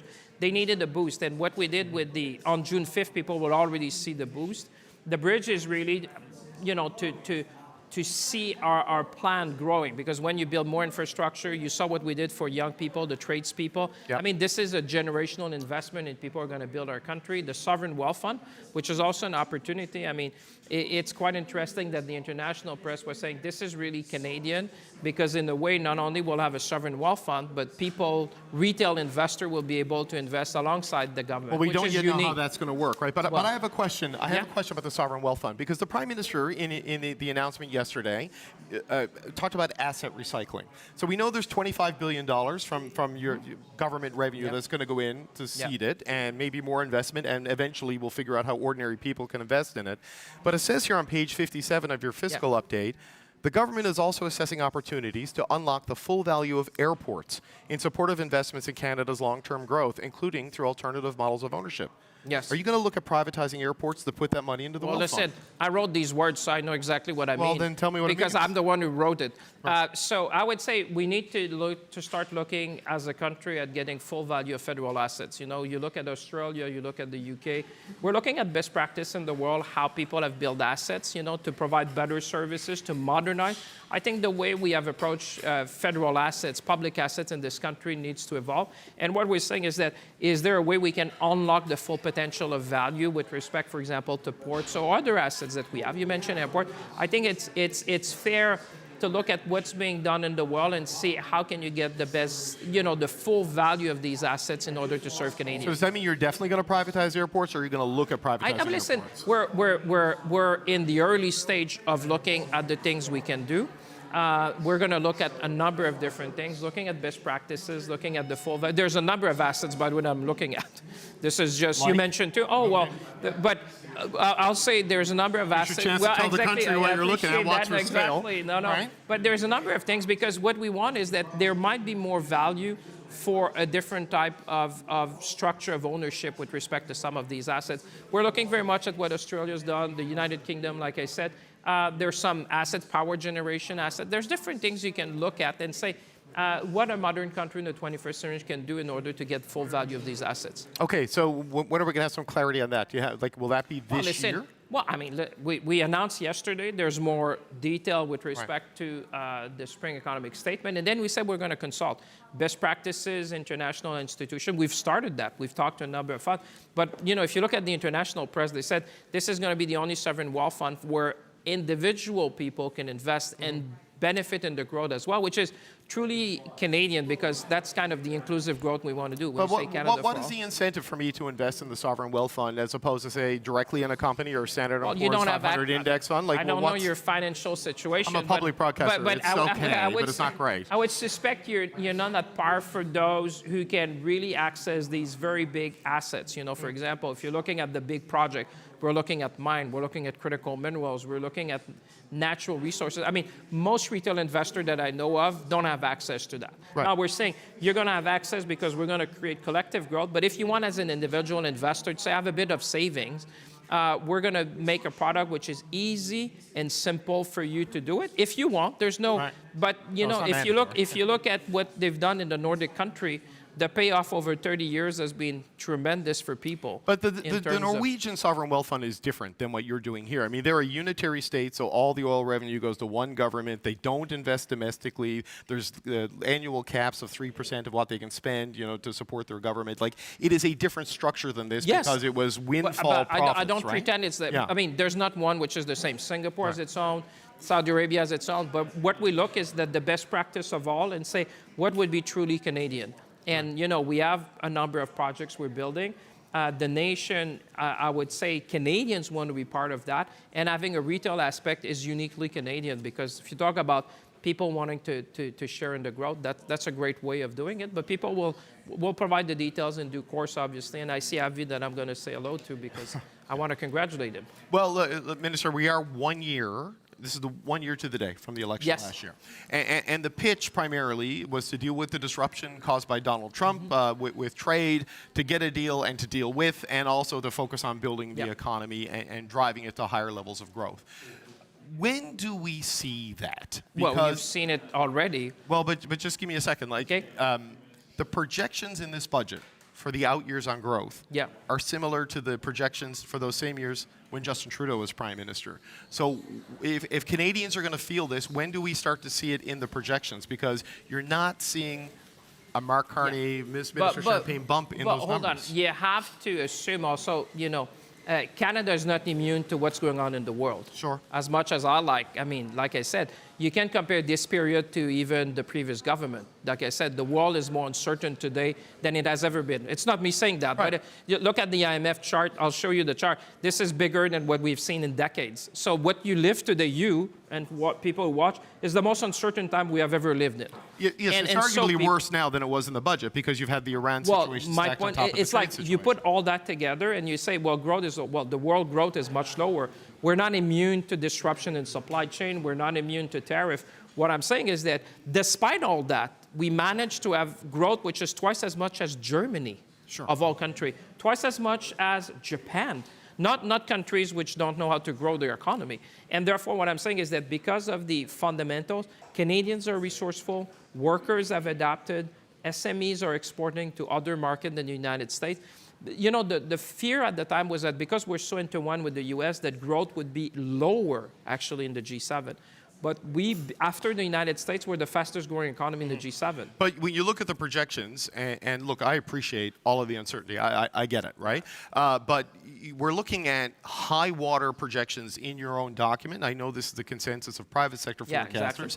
but they're seeing it peaking at like 1.9% GDP growth. When you look at sort of the rhetoric and the promises that have been made, I mean, is that what you think Canadians envisioned from your economic plan? Canadians understand also growth? that world growth has been forecasted because of what we're saying. I mean, depending on the duration and the scale of the war, you know, I just want to, not my word, but you may take Fatih Birol, the International Energy Agency managing director, said this is the biggest energy shock that we have ever seen.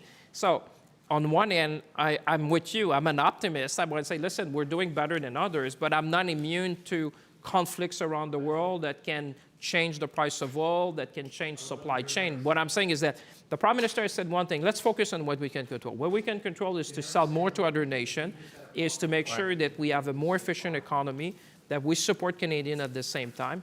But I think that people at home understand, they see, they watch TV, they understand what's going on in the world, and seeing that we're growing twice as much as Germany should give you a sense. Because if growth was something coming from... There's a bunch of reasons Germany isn't growing, right? Like they've had some challenge. Well, and Japan has had some recession challenges and immigration. Then, I mean, listen. No, look, I understand. But Europe, the Russian conflict in Ukraine has acutely hit them, right? So like, the promise was to be number one in the G7. So like, where in this do we move past the United States? If you exclude the United States, we're the second fastest growing. Well, I get it. And the United States, because of a number of different things, people would say that's a separate case, but we're growing twice as much as Japan.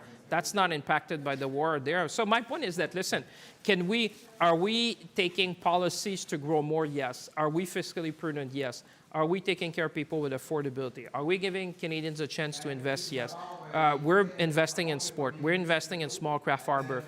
Listen, we're trying to do the things that we can control. To give, and my message to Canadians, we're going to be okay. Things are going to work fine. We have, this is a serious time. We have to be fiscally prudent. Well, the thing you can't control, obviously, is the pace and scale of the spending. And if you look at, over the course of the framework laid out here today, there was about $60 billion in new revenue. There is $55 billion in new spending. I know there's the $37 billion in the new measures that you're highlighting. There was a series of programs that were supposed to expire or their funding was going to lapse that you have renewed and extended. So existing measures, but new spending. So it's $55 billion. This has been the pattern, though, for about a decade or more, right? That outside of COVID in normal times, when extra revenue comes in, it tends to go out the door in new program spending, right? Very, very prudent. On one end, we understand where people are. Look targeted. Look at the gas tax. Very targeted.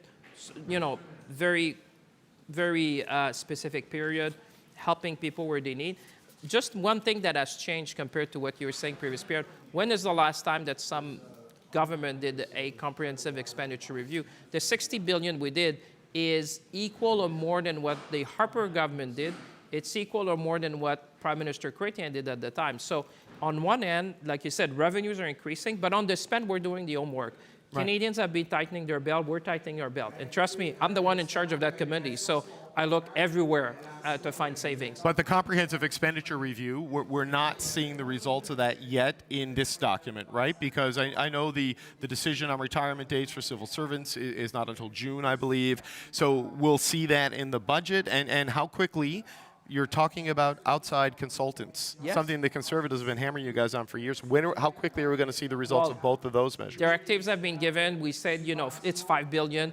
We want to reduce that by 20%. Totally on board with that. Listen, Canadians have been tightening their belt for some time. My mantra here, Ottawa needs to tighten its belt. And I think you're seeing also just one thing, you know, something you would say it's because of us, something is the world. But one thing I can tell you, direct program expenses, excluding transfer to provinces individual, in the last decade used to grow by 8%. Now we're down to about 2%. Right. So we're doing, this is tough. This is not easy. I mean, people at home understand. They manage their budget. They know when you start. But we are rationalizing using technology at the same time protecting services. And I want to say thank you to the civil servant. We're going back to more normalized level. They do great work for Canadians, and we want to help them with processes, with technology to serve Canadians. Right, but we're going to see we are going to see a decrease of program spending as a share of GDP over the life of this forecast. Yes. But that presupposes there is no more spending next year and the year after and in the spring economic. You know, this is we always get these projections that suggest it's going to go a certain way, and then 6 months later it changes. We do our best also with private sector economists. I mean, people watching at home understand when the world is, and the words of the Institute was, the fog of uncertainty is wrapping the world around. And you see Canada standing out as a shining light. You know, there's a lot of things I don't control, and you don't control. Like how long is going to be the war in Iran?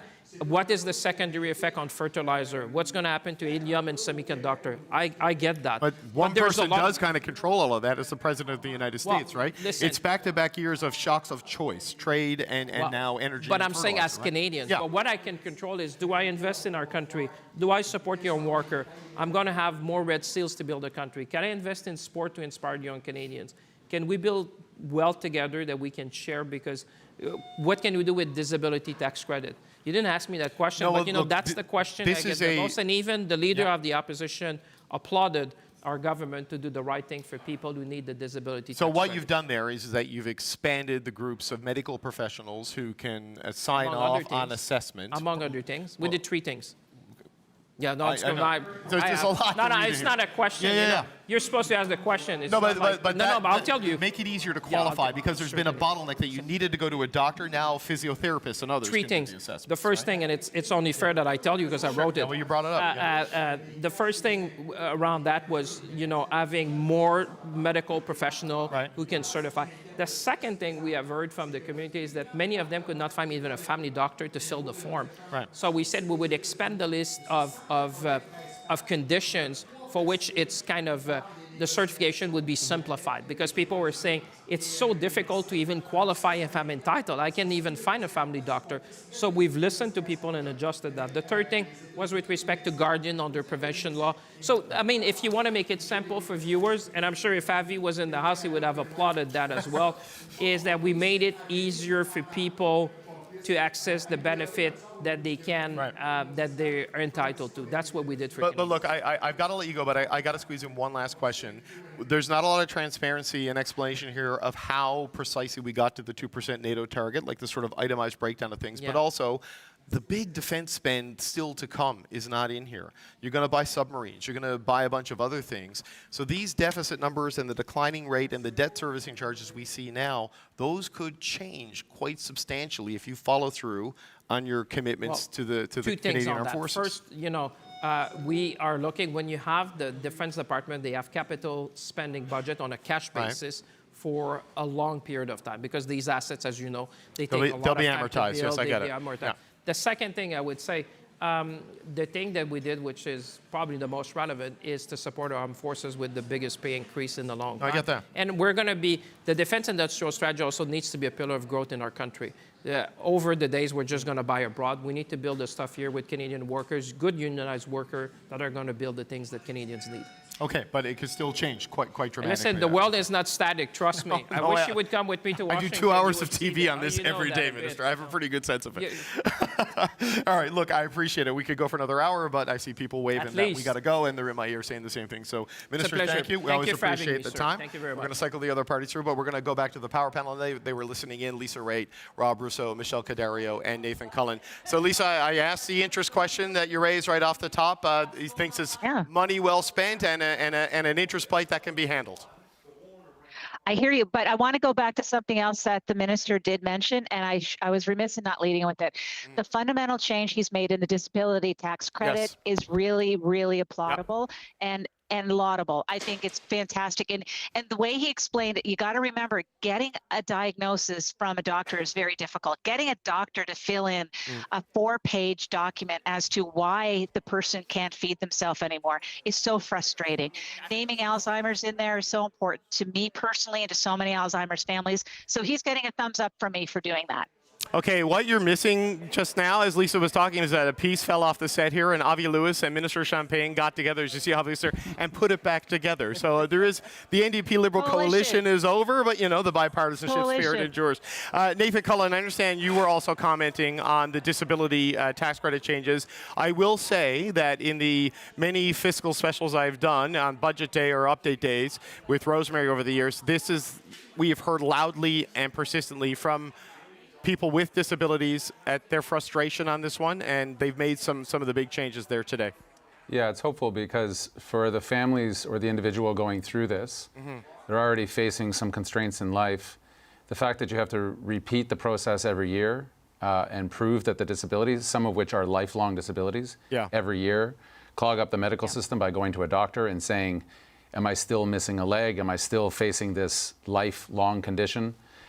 Is frustrating, wasteful, and stupid, and just offensive. And so good. Like, let's look at that change. Let's see around some of the edges around pharmacare and some of the other policies, but we can focus on the positive as well when government finally listens. And cheers to those advocates, as you said, David, that have been at this for years. I, as a former MP, dealt with folks in my office all the time, and it was just really hard to explain almost a sense of cruelty within the system. For people who are already facing some challenges and hardships. So good change. We've got another list that we can sure explore, and I'm sure Mr. Lewis will have some thoughts too. Yeah, Rob, just your thoughts on the explanation and justification for the choices that were made today that we heard just now from Minister Champagne. I think as well, this is one of the highlights of this document. When you just think about the growth in youth anxiety and depression, a lot of it tied directly to social media, we are facing a crippling epidemic in this country, and these kids need help. People need help, and I'm hoping that some of this will apply to those kids. I am relieved, though, David, to see that you are still the host of the show after the finance minister tried to take over the show. I've been checking the website regularly to make sure you are still the host. There's a natural effervescence to anything called champagne, you know, Rob? You navigate that as best you can. Super bubbly. Michelle, your thoughts, and then I have, as you saw, our new stagehand, Avi Lewis, standing by to give his thoughts on the update. Well, you know, and I think that having some of those smaller things in there, and it's a huge thing for so many Canadians who have disabilities. But in the order of magnitude of all that the government is doing and all the different kind of initiatives and line items in there, this is probably most impactful for more people in so many ways. And having just that kind of common sense and making those kinds of changes, I think is a really good sign for the government as they kind of go forward. And, you know, I'm sure that there's a whole host of other kind of common sense changes that can also be made that just make life a little bit easier for different groups of Canadians. Okay, we're going to check back in with the panel in a second where we're continuing our coverage of today's fiscal update, the spring economic update, which puts Canada's economic outlook on slightly better than expected ground. But NDP leader Avi Lewis says today's update didn't go far enough to ease affordability concerns for everyday Canadians. Have a listen. I think today was the Liberal government had a big opportunity today to actually address the everyday emergency of the crisis of the cost of living for Canadians with concrete measures, new programs that would actually make people's everyday lives better. It didn't do that. All right, NDP leader Avi Lewis joins me now here in the foyer of the House of Commons. From a clip of me to me. I know. It's just, is this broadcast standard, David?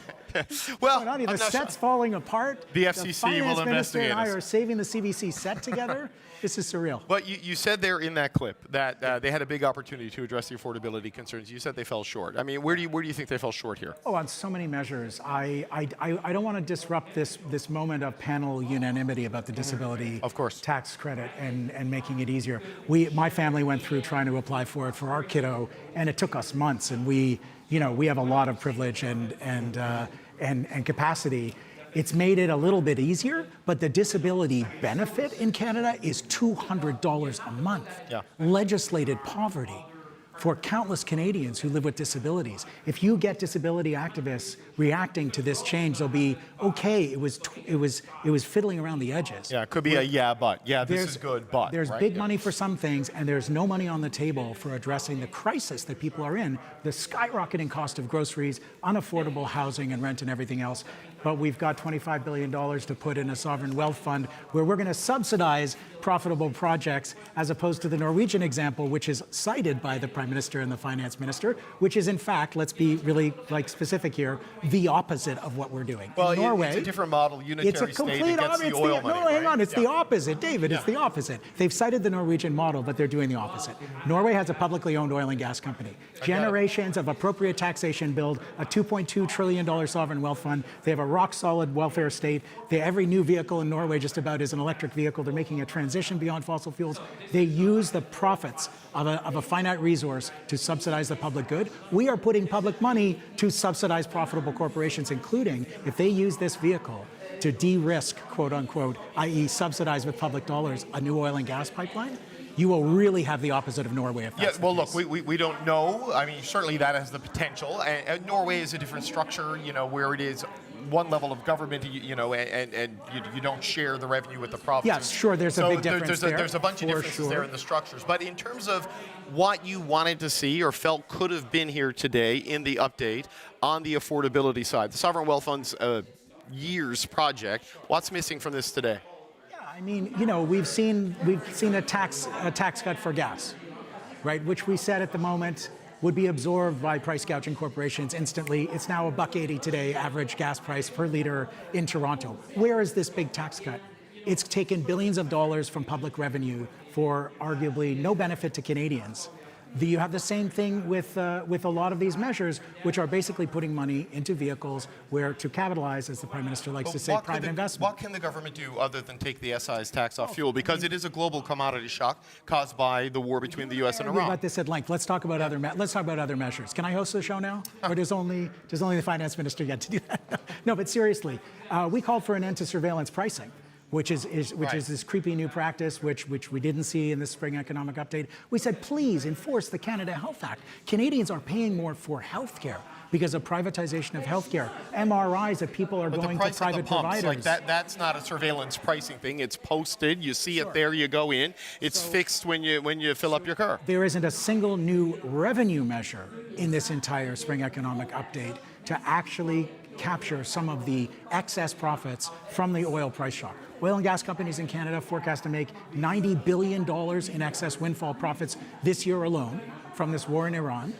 And where is the windfall profit tax? During COVID, even Chrystia Freeland put a 15% one-time excess windfall profit tax on the banks. Banks made $70 billion last year in Canada. Okay, but that's how you get the revenue. And then you can spend it. How does that help Canadians Well, we've now? put forward a modest proposal for $300 million, $350 to launch, and $300 million a year for a network of publicly owned grocery stores, which would have unionized labor, which would be modestly subsidized at that level. When you talk about the numbers in this budget, $2.5 billion a year for a gas tax cut that had no measurable impact on Canadians. We're talking about $300 million a year for a network of publicly run grocery stores that would slash the price of food by 30 to 45% for working class Canadians who are sobbing at the checkout in the grocery store right now. If you want to return it to Canadians in a distributive measure like the GST rebate, otherwise known as the grocery and essential rebate, that could be much higher if you taxed profitable corporations appropriately. We can't see fountains of private profit in a moment of economic crisis for Canadians and just say, but we can't touch that money,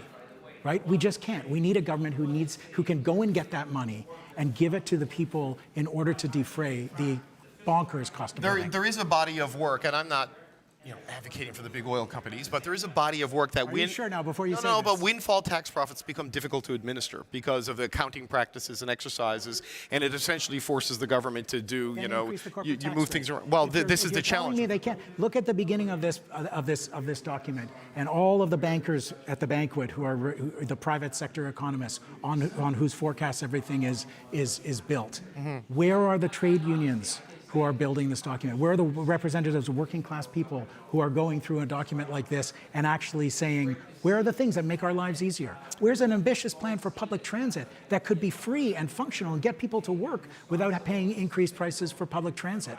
Where are the measures to actually support pharmacare for Canadians, which this government promised? Instead, we've seen Prince Edward Island and Newfoundland say that the feds are not going to extend the national pharmacare plan that we fought for and won in the Supply and Confidence Agreement.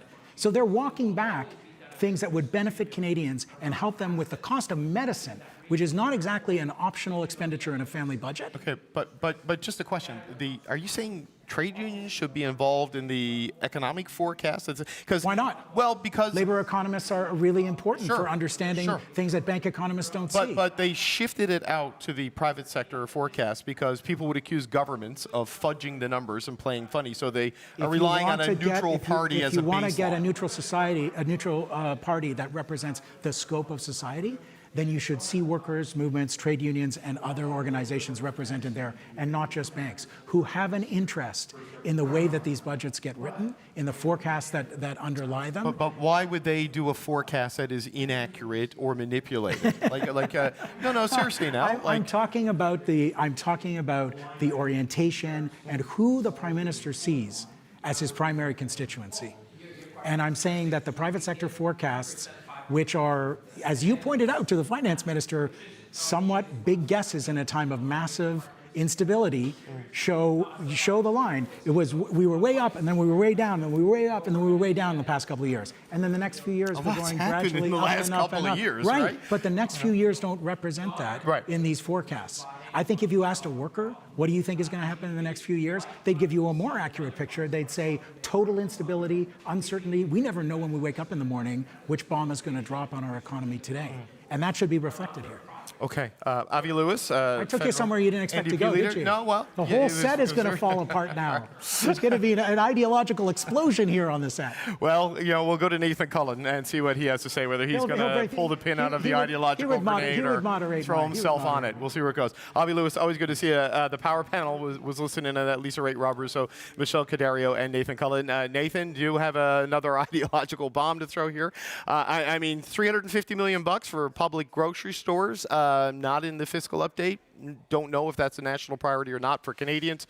It certainly is for the new leader of your party. Yeah, well, it wouldn't hurt to ask Canadians because Canadians are facing huge concerns at the grocery store. I think what Avi was also talking about with respect to the pharmacare, a promise made, stack of Bibles, we're going to extend this, and now it's not. It was mentioned once, I believe, in the entire budget document, the word pharmacare once.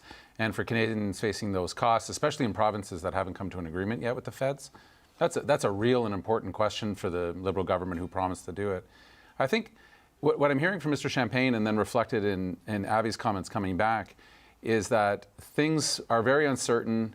We're treading water, essentially, is what the finance minister was saying with respect to growth. And that's with a year's worth of effort. You were trying to put that question to him. All the trade missions, all the deals, all the different changes that the government's made, and we're where we were a year ago or 2 years ago in terms of growth and projections and the health of the economy. I think that's the selling point the Liberals are going with, which is we've done all this work, and because we've maintained. And that may be fine. I'm not sure how that's going to resonate, but for Canadians on the day-to-day questions of you took 10 cents off of gas at the pump, but then gas floated back up again in terms of pricing. I'm still feeling what I'm feeling, which is life's expensive. Life's hard. Life is difficult.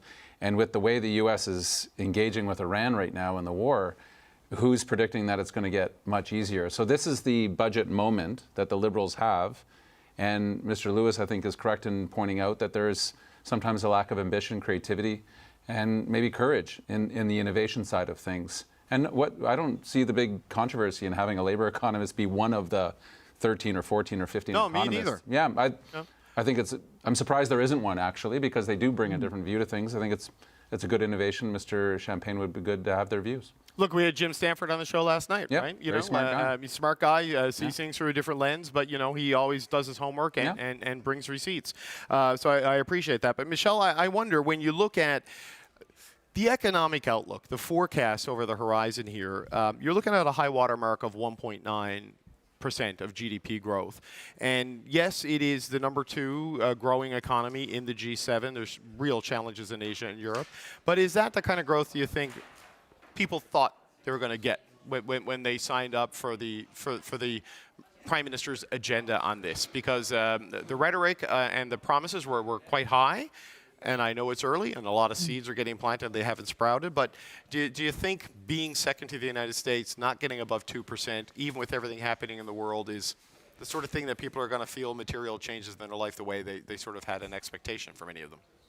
Well, first, I don't think that anyone from the Prime Minister on through any economists actually thought that it would be that high. And, it's nothing to boast about necessarily, but in the context of all that's going on with wars sprouting out up all over the place, complete uncertainty with respect to the tariff situation and the economic havoc that the President Trump is wielding on Canada and on so many of our vital industries, the fact that the Canadian economy is still positive, that there is still growth, and it is actually above the projections that were brought in the fall. And, I think that, for sure, there's, I guess, having another economist as part of the projection team, I don't think would hurt. But let's be clear, at the end of the day, it is a measurable amount. And so, whatever the projection is, it's measured against. Right. And also, actually going back to what Mr. Lewis was saying, what Canadians really care about is not what that number actually is, it's how they feel and the pocketbook issues. And so I think that you saw, another striking thing for me was that 2/3 of the savings, let's say, from the budget or the windfall that came in with revenues is actually being brought back into affordability measures. And so that's a big commitment and a very forceful commitment and a very deliberate choice that the Prime Minister made for this. Yeah, no, Lisa, there's no question. A lot of the money that they got from, 1.7% growth last year over instead of the forecast 1.1, did go to households. And you look at the example of Ireland, where fuel protests canceled trade missions for the Taoiseach there. You can see the political need to respond to it. But if you look at the outlook here and what they're saying, risks remain significant and skewed to the downside. They're worried about the U.S. and its growth because it is heavily concentrated in a narrow set of technology-driven sectors, like the big AI investments. And they look at the Middle East and the volatility and the IMF projections. By 2027, you could be approaching global recession, right? So as people call for more support and more help, you look at those headwinds that are out there, and it could get a whole lot worse a whole lot quickly. So, what the tell is for me, something that you and I both know a lot about, being where we're from, the EI extension that's happening. Yes. That is the warning sign that we know that there's going to be problems coming. I mean, you've seen announcements already happening from large corporations getting ahead of what they perceive as being downturns in their own economies and offering buyouts and offering retirement packages. I think that's just the beginning of it. But you bring up something interesting, and I want to go back to the debt service charges, because when I do the back of the envelope analysis, the revenue growth increase expectation between now and 2030 is only 20%, but the growth in the debt service charges is 50%. And that is a really big difference, because that means you're not making enough to even cut into whether or not it's going to be 50, 60, 70% higher. And the revenues being as flat as I'm seeing is really problematic. And it goes to what you're saying, which is, what's coming down the pipe? What do they see? What are they talking about in cabinet? And one last fun fact, we're getting a new Minister of Defense Procurement, aren't we? Didn't we read that as well? Okay, so a couple of things there as I understand it. So just to spell it out, you're right, the extension of EI, there were measures put in place to make it easier to qualify for employment insurance in certain geographical areas based on the average unemployment rate, if I remember correctly. That was due to lapse. That has been extended. So this is part of the new spending on old measures that I talked about off the top. The new Minister of Defense Procurement, there's money here and measures here to create a new defense investment agency, not procurement. It will report to a minister. That could be Steve Fuhr. You're right. Who is a Secretary of State, still part of the ministry, even though it's sort of a tiered system. So maybe that's what that is. I'm not sure, but there were bigger fish to fry than that in the limited time we had today. But I think that's where it's going. But Steve Fuhr has been working on this, and it seems like maybe that's what that could be signaling. So, Rob, your thoughts on sort of the grimmer outlook picture there, because there is this tempered celebration on the better than expected growth in revenue, signs of progress on wage growth versus inflation, even though the price increases are still baked in and not going anywhere, progress on housing affordability, which perversely lessens the incentive to build because it's less profitable, which is a challenge. But this direction they're going with all of this global uncertainty with shock after shock after shock coming from the White House to a big degree. Yeah. On housing, let me tell you one thing that I've heard from developers who say that the dropping of the development charges in Ontario and the HST is the kind of thing that could lower prices if developers are compelled to pass those savings on to consumers. Right. And on a bungalow, a friend who's a developer in Almont, Ontario, just outside of Ottawa, who says on an $800,000 bungalow that he's building in Almont, that could mean $125,000 if all of that is passed on to the consumers. That's not nothing. That's a lot of money in mortgage savings as well. But in terms of the grim possibilities that are out there, we just have to look at the energy shock. We have to look at the uncertainty in our trade situation. And then we have to ask ourselves, why the new spending? Why the $37 billion in new spending if the situation is that uncertain? Yes, the economy has shown more resilience than a lot of people expected, but let's put that into perspective. Germany's growing by 0.6. We're growing by, if things go well, 0.7. We're not talking about flexing our muscles. We're talking about... No, all the growth projections are over 1%, right? Like well over, yeah. But in terms of growth, we're talking about rippling earlobes, not rippling biceps. No, look, I hear you. But, Nathan Cullen, for the last couple of years, it's been prediction after prediction of recession. Yeah. And you look, whether or not technically you hit it or not, things got a lot harder for people. A lot of this new spending, the Prime Minister is correct when he says wage growth is growing at above the rate of inflation. But to be very technical for a second, that's for the top 3 quintiles of income earners, so the top 60%. That's right. The bottom 2 quintiles, the bottom 40%, that is not the case. The energy shock hits them harder than everybody else. Yep. Housing costs and food costs hit them harder than everybody else. And some of this new spending, like the grocery and essentials rebate and other things, is aimed at that 40% of Canadians, and that's the argument why they say they need to do it. I don't know if that holds up, but your thoughts on that? Yeah, well, you take a pullback picture, U.S. economy, Canadian economy, the fact that we're not in a recession has got a lot to do with the so-called Mag 7, right? If you take out the enormous spend that's going on in data centers and AI, especially in the States, somewhat here in Canada, the U.S. would most likely already be in a recession. If they catch a cold, we're all in trouble in terms of the macro, the market, the larger picture, which for that bottom 40% of Canadians, it's neither here nor there. Because the story in the last number of while is the growth and the gap between the have and have-nots in the country has been significant. A lot of the consumer spending is driven by that top 20%, 10% of consumers, and we've become a very consumer-driven economy. So I'm wondering if a lot of these measures, are they in the offensive or defensive posture? Is it anticipating work slowdown? Are we anticipating more layoffs that we've seen from Rogers and on down the line, or is the government anticipating growth? You can tell a lot by their feelings towards what's coming next by the measures that they put in here. And I'm seeing a pretty healthy mix of defensive measures, the continuing the EI program, the training, which is positive, but it also suggests things are going to change. You're going to lose, some people are going to lose their jobs and they got to move over to other jobs, which is all well and good.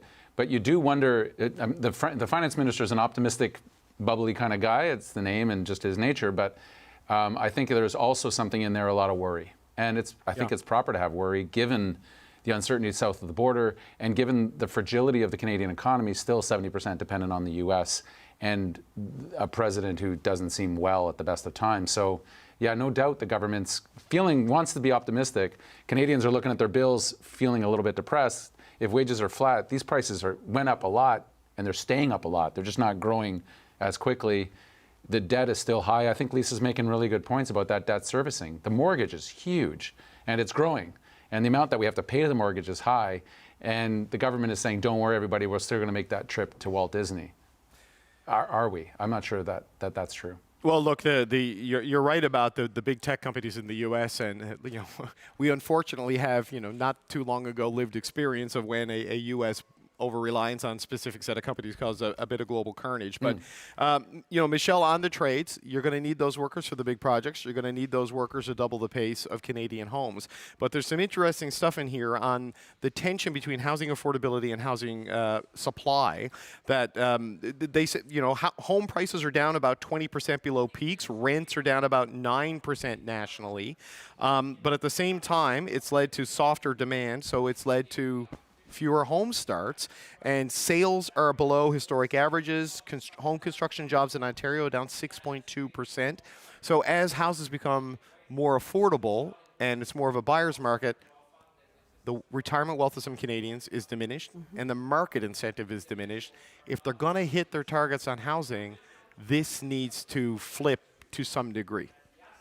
Well, you're right. And it also, and I think that the Prime Minister has been clear on that, it's going to need some kind of government intervention. And they have the Canada Homes program and a lot of other initiatives in the infrastructure that they actually talked about in the budget in the fall, where they want to do some incentives. It's really hard to get that balance right, where you're trying to bring down homes prices to be affordable, but not strip the wealth and the equity out of people who are relying on that for their retirement savings. It's in some ways almost an impossible balance, and so they're working hard to use the tools that they can in concert with the provinces and the municipalities, because it's got to be a three-party effort or a three levels jurisdiction of governments to actually work through this as we go along.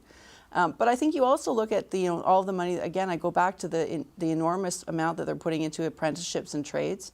That's students, that's young people, but it's also about reskilling and reskilling efforts for folks who maybe have to, who do lose their jobs in certain industries or in certain companies, and to be able to participate in the growing sector that's kind of coming. It's certainly housing, but it's also about, building ports and building bridges and, a very aggressive Build Canada strategy. So it's good that we're investing in Canadians to take part of that and to be a part of that, and giving opportunity for a whole host of folks.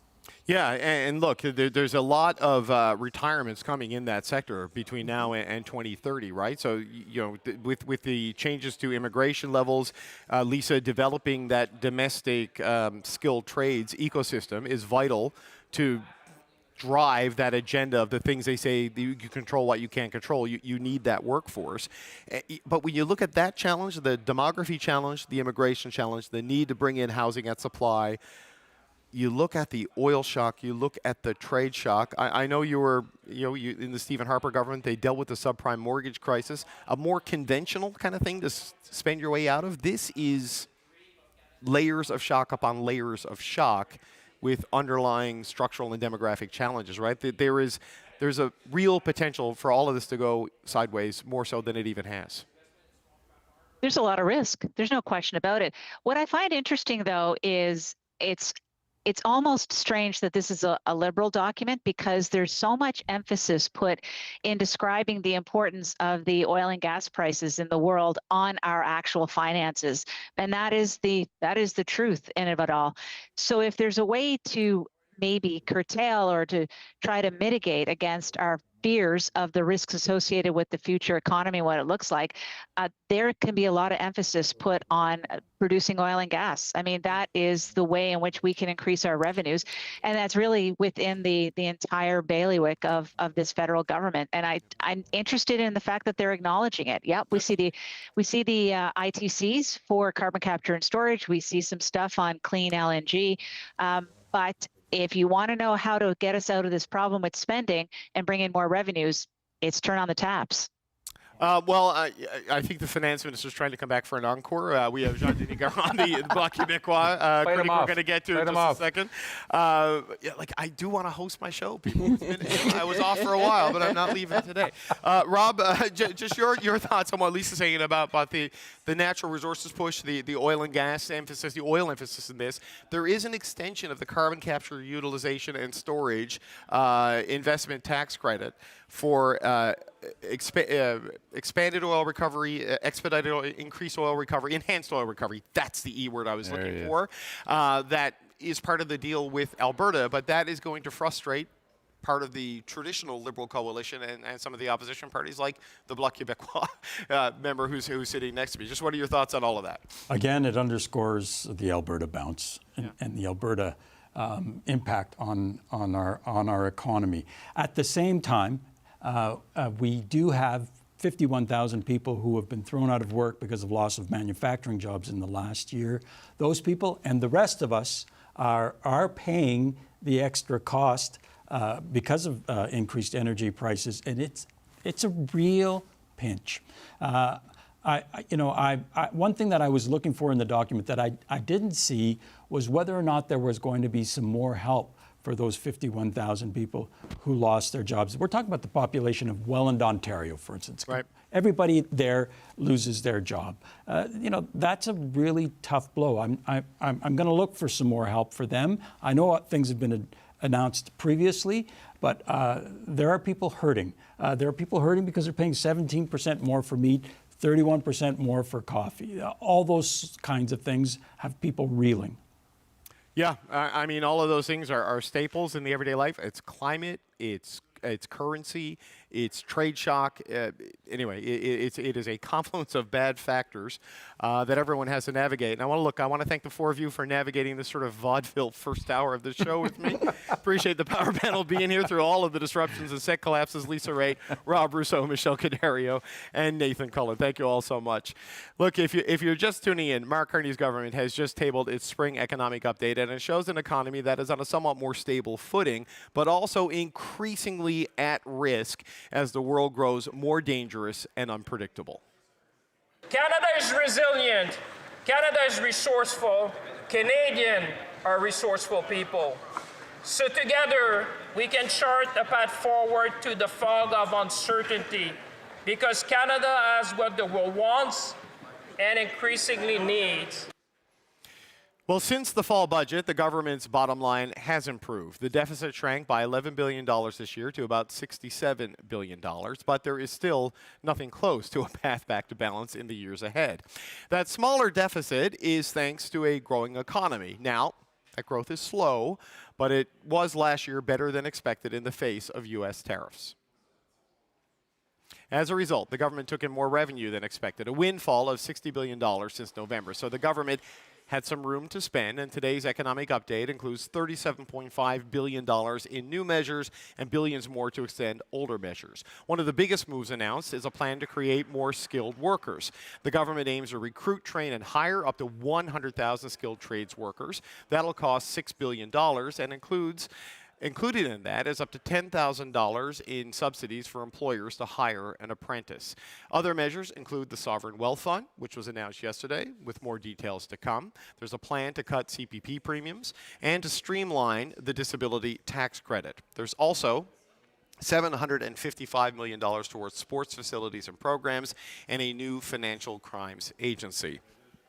Those are just some of the highlights. Now, leader of the Bloc Quebecois, Yves-François Blanchet, says he had high expectations for today's fiscal update.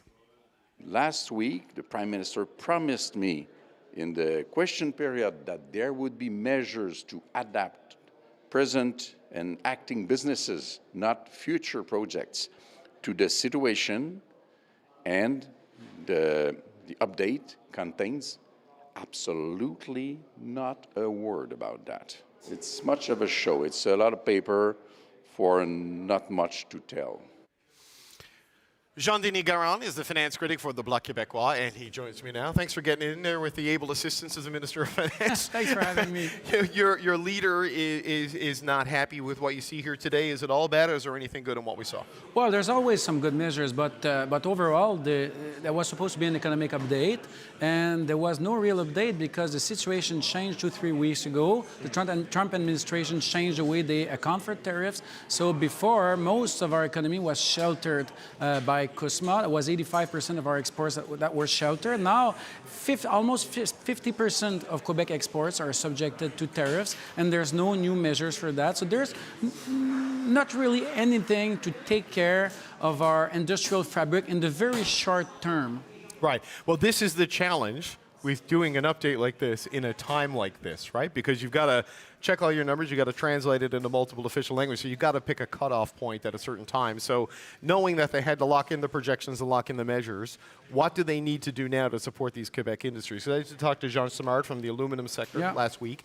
He says they've been able to find markets in Europe, right? They've been able to deal with some things. I mean, they seem to have weathered it better than a lot of the other sectors. What do they need to do now? Well, that's interesting what you're saying, because the Minister of the Finance Minister, he says that we've been exporting more in non-U.S. countries, and that's a success. But part of this is our aluminum sector that, at a higher cost, now exports to Europe, and that really is what we call a second best. So we need, for smaller businesses, we need a wage subsidy in the short term, because Quebec is a nation of very small businesses. All those businesses are geared to export to the U.S., and they can't adapt very quick, and they can't hire lobbyists to be heard to be heard here. Now they're going to tell you that they're going to tell us that they have these new measures for labor training, but that's in the longer run. In the short term, if they want to tell the Trump administration that that Canada is serious at negotiating an agreement and that exporting again, you can't tell all these people working in these companies that are productive, you can't tell them just go do something else, because at some point the Trump administration will target something else. Right, and look, I'm not trying to be unsympathetic to people affected by this, because you can see the carnage in some key sectors, but when you're running deficits of 66, 65, 63, 57 billion dollars, we took on a lot of debt as a country to do things like you're talking about during COVID. Where's the capacity to do that sort of a thing right now on a national scale? Because if you do it for Quebec industries, there's Sault Ste. Marie, there's Algoma, there's the forestry sector across.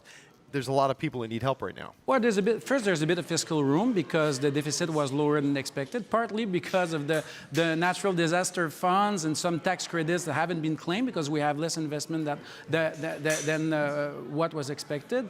And now we give away $10 billion every year in subsidies to oil companies. I don't know how they justified that before, but now when you look at the oil price, no one's gonna cry on what's happening for oil companies.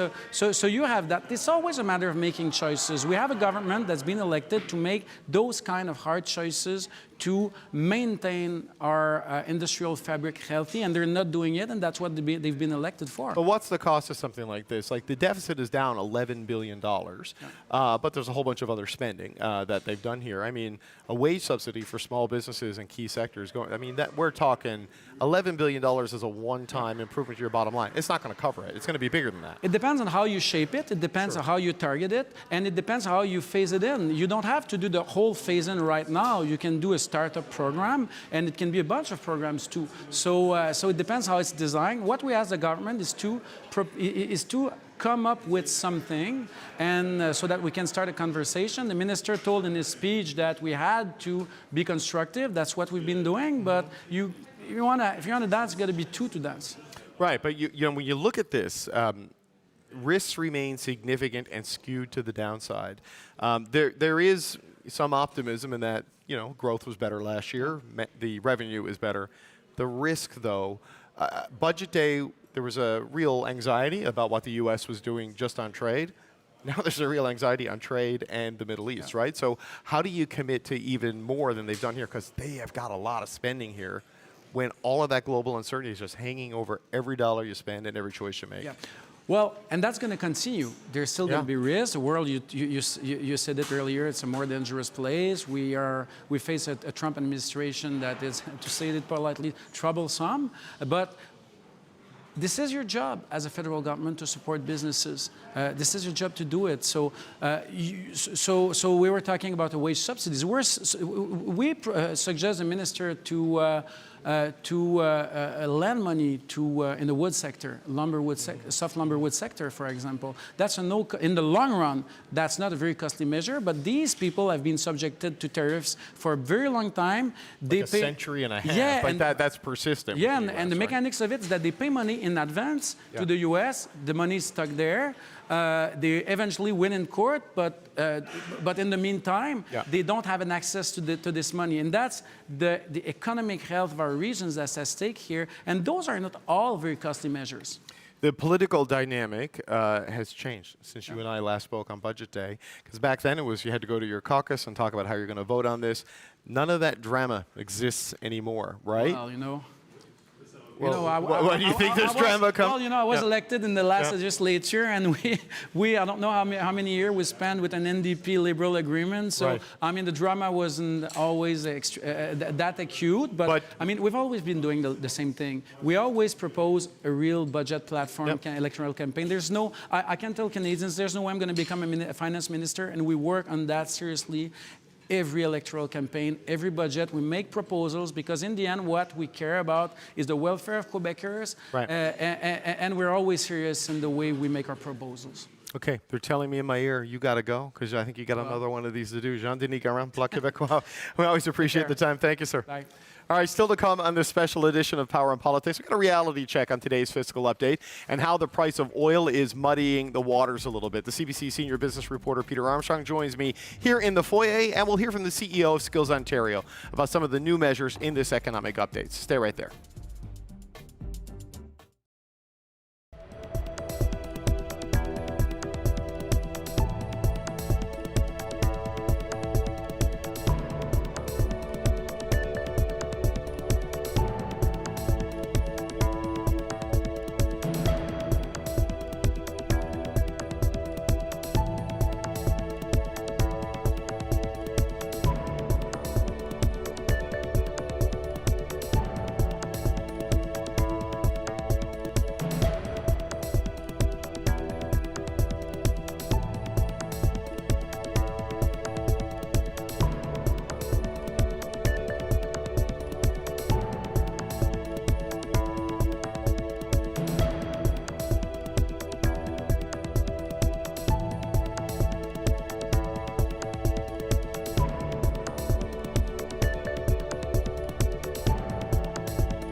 The message today from Mark Carney's government is that their plan is working. The economy is stronger than expected despite U.S. tariffs, but now there's a war overseas driving up the price of oil.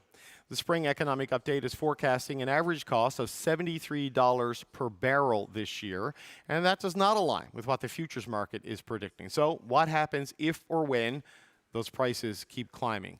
I'm joined now by the CBC senior business court reporter, Peter Armstrong, who was also in the lockup, as we call it here in the Bubble Talk today.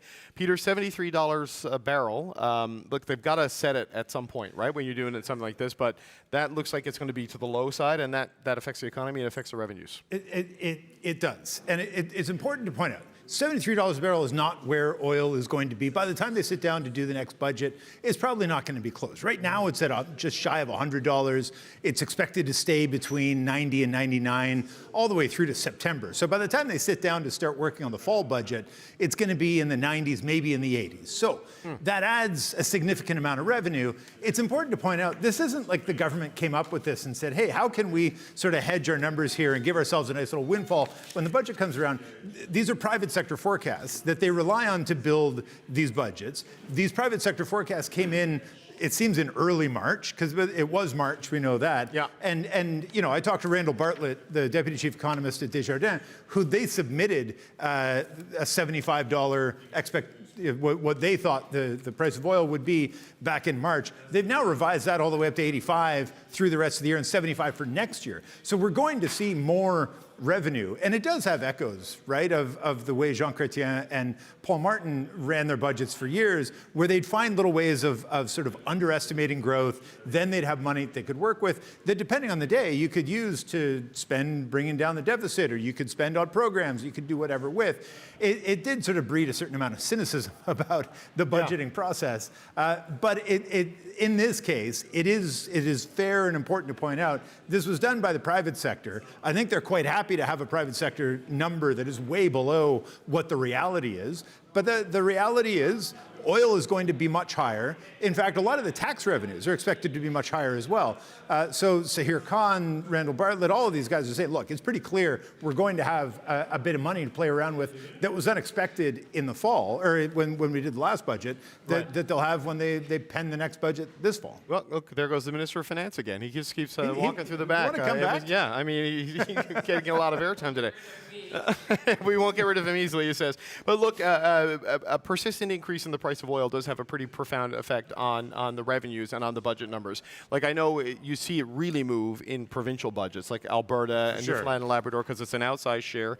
But you look at here on page 114 of the budget in the annexes, if you're the spring economic update, a 10% increase in West Texas Intermediate over what they're projecting. Which it's worth pointing out is they've got it there $6 or something a barrel. Yeah. So we're way past that. Right, but that's like $1.5 billion, $2.6 billion, $3.5 billion, depending how long it lasts, and sort of thing. So this is a material sort of thing, and then there's corporate income tax and all the other things that come with it, right?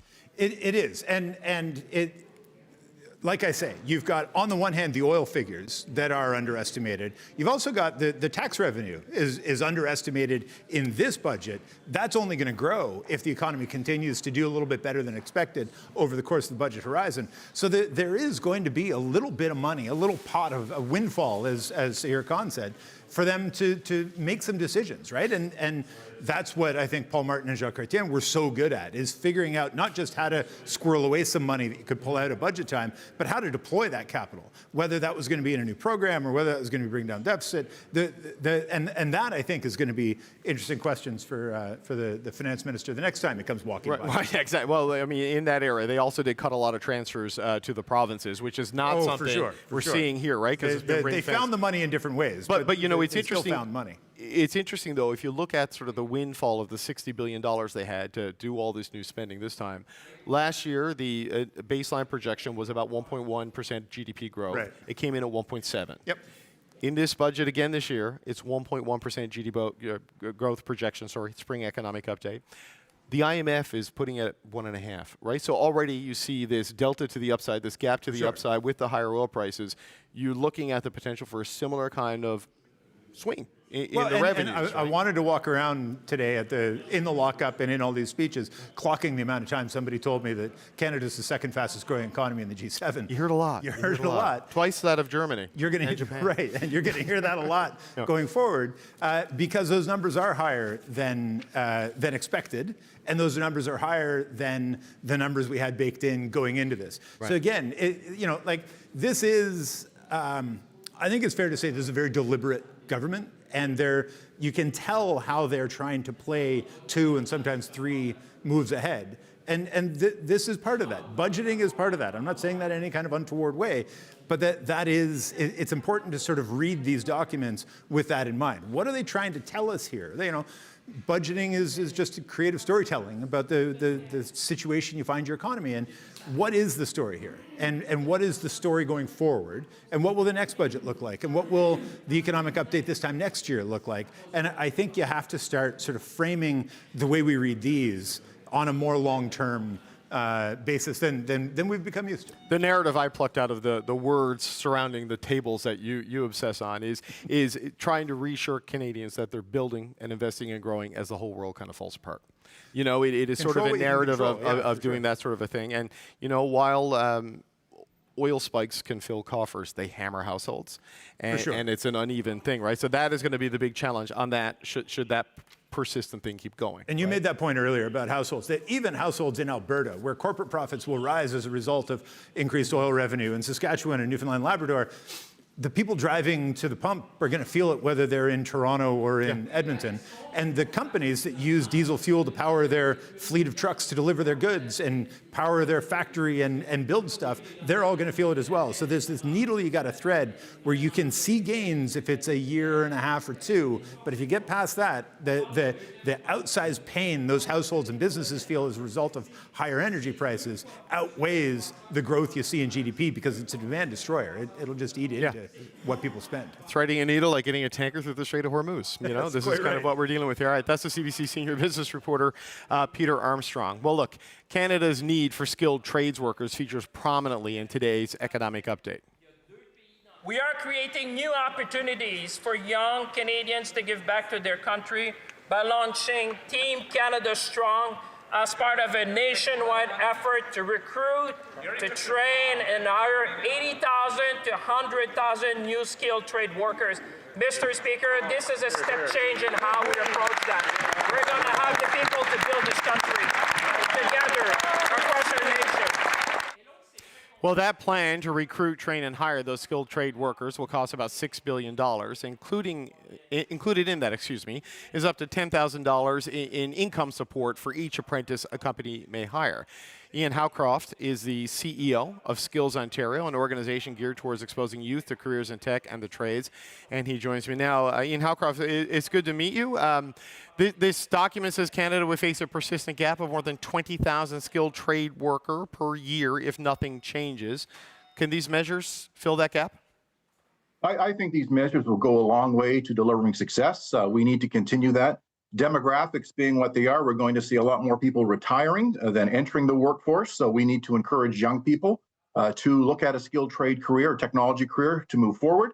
And this, I think, is a great initiative to provide the support for employers to hire apprentices and for apprentices to put in the time to get the skills that they need, that the economy needs for the future of Ontario and the future of Canada. It's a 3-part program in many ways, right? It's up to $10,000 in subsidy to an employer to take on an apprentice. And then when the apprentice has to go back into a mandatory education component of their development, they often go on employment insurance, as I understand it, and it's like a $400 a week wage top-up on top of EI while they're there, and then a bonus for finishing the training and coming out with a red seal on the other side of $5,000. So it makes it easier to get in, support you while you're there, and then reward you for finishing before you go out and get the job. How does that address, it sounds pretty good to me as a guy who did an arts degree, but how does that address some of the problems that are stopping people from going through the process to get that training? Well, I think it's going to support a lot of the work that organizations like Skills Ontario and the other skills organizations across the country are doing to promote skilled trades and try and make the educational pathways and the career pathways tie in better. This will allow more individuals to finish their training.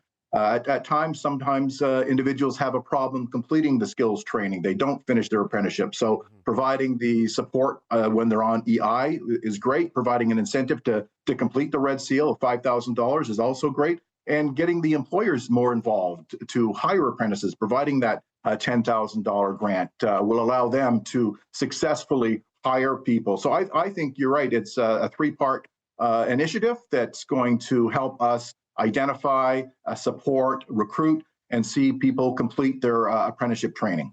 Is the pool of people interested in this kind of work large enough to hit that target of up to 100,000 in 4 or 5 years from now? I think it is, but we have to continue to do work to reach out to them, to allow them to have assistance and to engage with them. There's a lot of underrepresented groups there. Still, women are only representing 5 to 8% of those skilled trades. So what we do, we have a lot of initiatives that go after those underrepresented groups. We provide them with information. We provide them with ways that they can explore skilled trades. For example, next week we're having the largest skills competition in the country. We'll have 40 to 50,000 people out, 3,000 competitors, and we're holding a young women's conference. We're holding an Indigenous conference. We're even holding a conference for guidance counselors. So there's a lot of great work going on. I have to say, at least anecdotally, we're seeing more and more interest in the skilled trades than we have for quite a while. And I think parents are also showing a lot more interest than they traditionally have when it comes to their kids going into the pursuit of a skilled trade. Well, when you look at the makeup, though, of the cohort of people working in skilled trades right now, some of the demographic projection says there's going to be quite a few retirements between now and sort of the target date for this program. I mean, how do you see the makeup in terms of it is right how things are right now in the skilled trades in terms of demographics? Is it people in their 50s like me, older than that predominantly? Like, where is the vulnerability in that sector? Because if you're going to double the pace of home building and do all these projects, this has got to work, right? So what's the vulnerability there? Well, it is.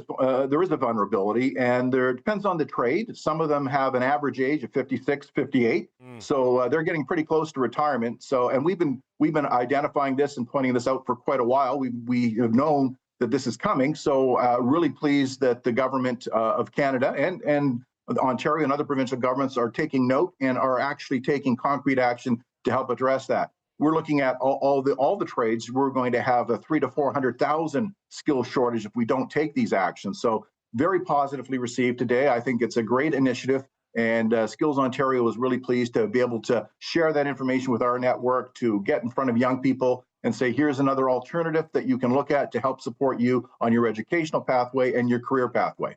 So the $10,000 subsidy to employers, that is nothing to sneeze at, but it sure doesn't cover the total cost, I don't think. So what's your sense of the capacity to absorb this many people coming through in this short period of time, to do these apprenticeship and get these trainings? I mean, does that do we have the capacity on the job to get them to that Red Seal certification in the time that's been designated here? I think we do. There's a lot of things that have to come to fruition. We have to make sure that we're filling in the details, that we're taking the actions necessary, that we're supporting young people, and we're supporting the employers that are doing the hiring of the apprentices. But I think it's very doable in the time frame. It takes 4 or 5 years to train an apprentice to become a journey person. So I think the government has set out a reasonable time frame, providing pretty aggressive incentives that will allow the apprentices to finish, and also for employers to continue to support by hiring apprentices, which has been a challenge at times in the past. Right. Another thing that's been a challenge at times in the past is for governments to execute and, after the announcement, get it up and running. So how quickly does this need to be operating at full or close to full capacity to hit the targets, which are quite ambitious, that they've outlined today? Well, I think immediately we have to start taking action. And as I say, there's groups like Skills Ontario and skills organizations like mine across the country. We're all part of a network. So use and leverage organizations that are working in concert with you already. Let's see what we can do to support and assist so that there isn't a time lag, that we can get the information out, that we can get the apprentices recruited, hired, and let the training commence. Right, so the federal government can step up, Ian Howcroft, with the firepower here to pay for this and offer these sorts of subsidies. But you're the CEO of Skills Ontario, not the CEO of Skills Canada, right? So the provinces play a role in all of this. And there is issues with credential recognition across provincial borders, and this is something they're all trying to work at as they talk about lowering interprovincial trade barriers. Where can this run into, I don't want to say resistance, but obstacles at the provincial level? Because jurisdiction is a complicated thing in Canada, even when the goal looks simple and beneficial for everyone. You're right. There's a huge provincial component in this, but the provincial governments are all anxious to see that their young people enter the world of work, to help them find a career. And I think there is a commitment to reducing the interprovincial trade barriers, particularly as it relates to skills. Red Seal is long established. I think it's been around for 65 years. So let's use that. Let's leverage that. Let's see more collaboration, cooperation, and coordination between the provinces and the federal government to ensure that this is successful, to ensure that we get young people trained and that we have that workforce that we need if we're going to have an economy that provides the standard of living and the quality of life that we all want, knowing there's a lot of uncertainties. And it's not, can we do it? It's we have to do it. The options are not very favorable if we don't do it. No, that is maybe understating it a little bit, Ian Howcroft. Ian Howcroft, the CEO of Skills Ontario, we appreciate the time. Thanks for joining us here today, sir. Thank you very much. Appreciate it. Okay, we're going to take a quick break. We'll have more on this special edition of Power and Politics after the break. We're going to get some more economic analysis on today's Spring Economic Update.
We're continuing our coverage today of today's spring economic update. Mark Carney's government presented a stronger than expected fiscal outlook in the document today, with the deficit coming in at about $11 billion less than was projected in the November budget.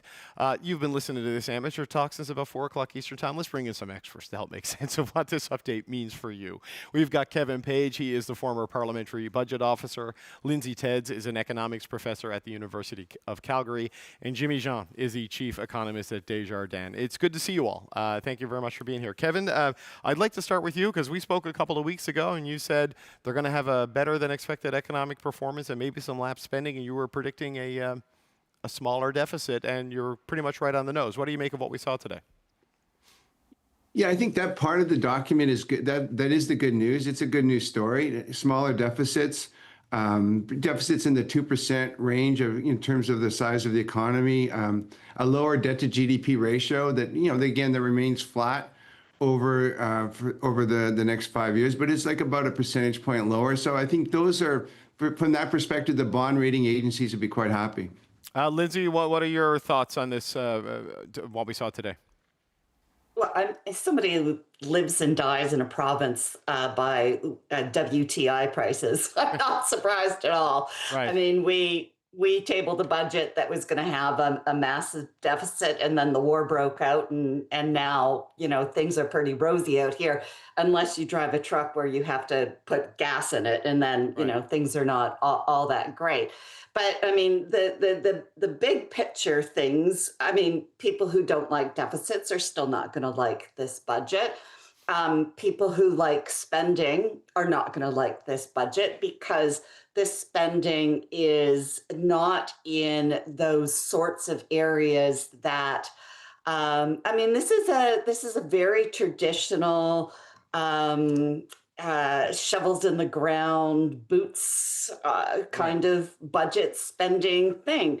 And so when you're looking for those kinds of affordability issues, which I think a lot of people are, the theme throughout this budget is that universal programs are inclusive.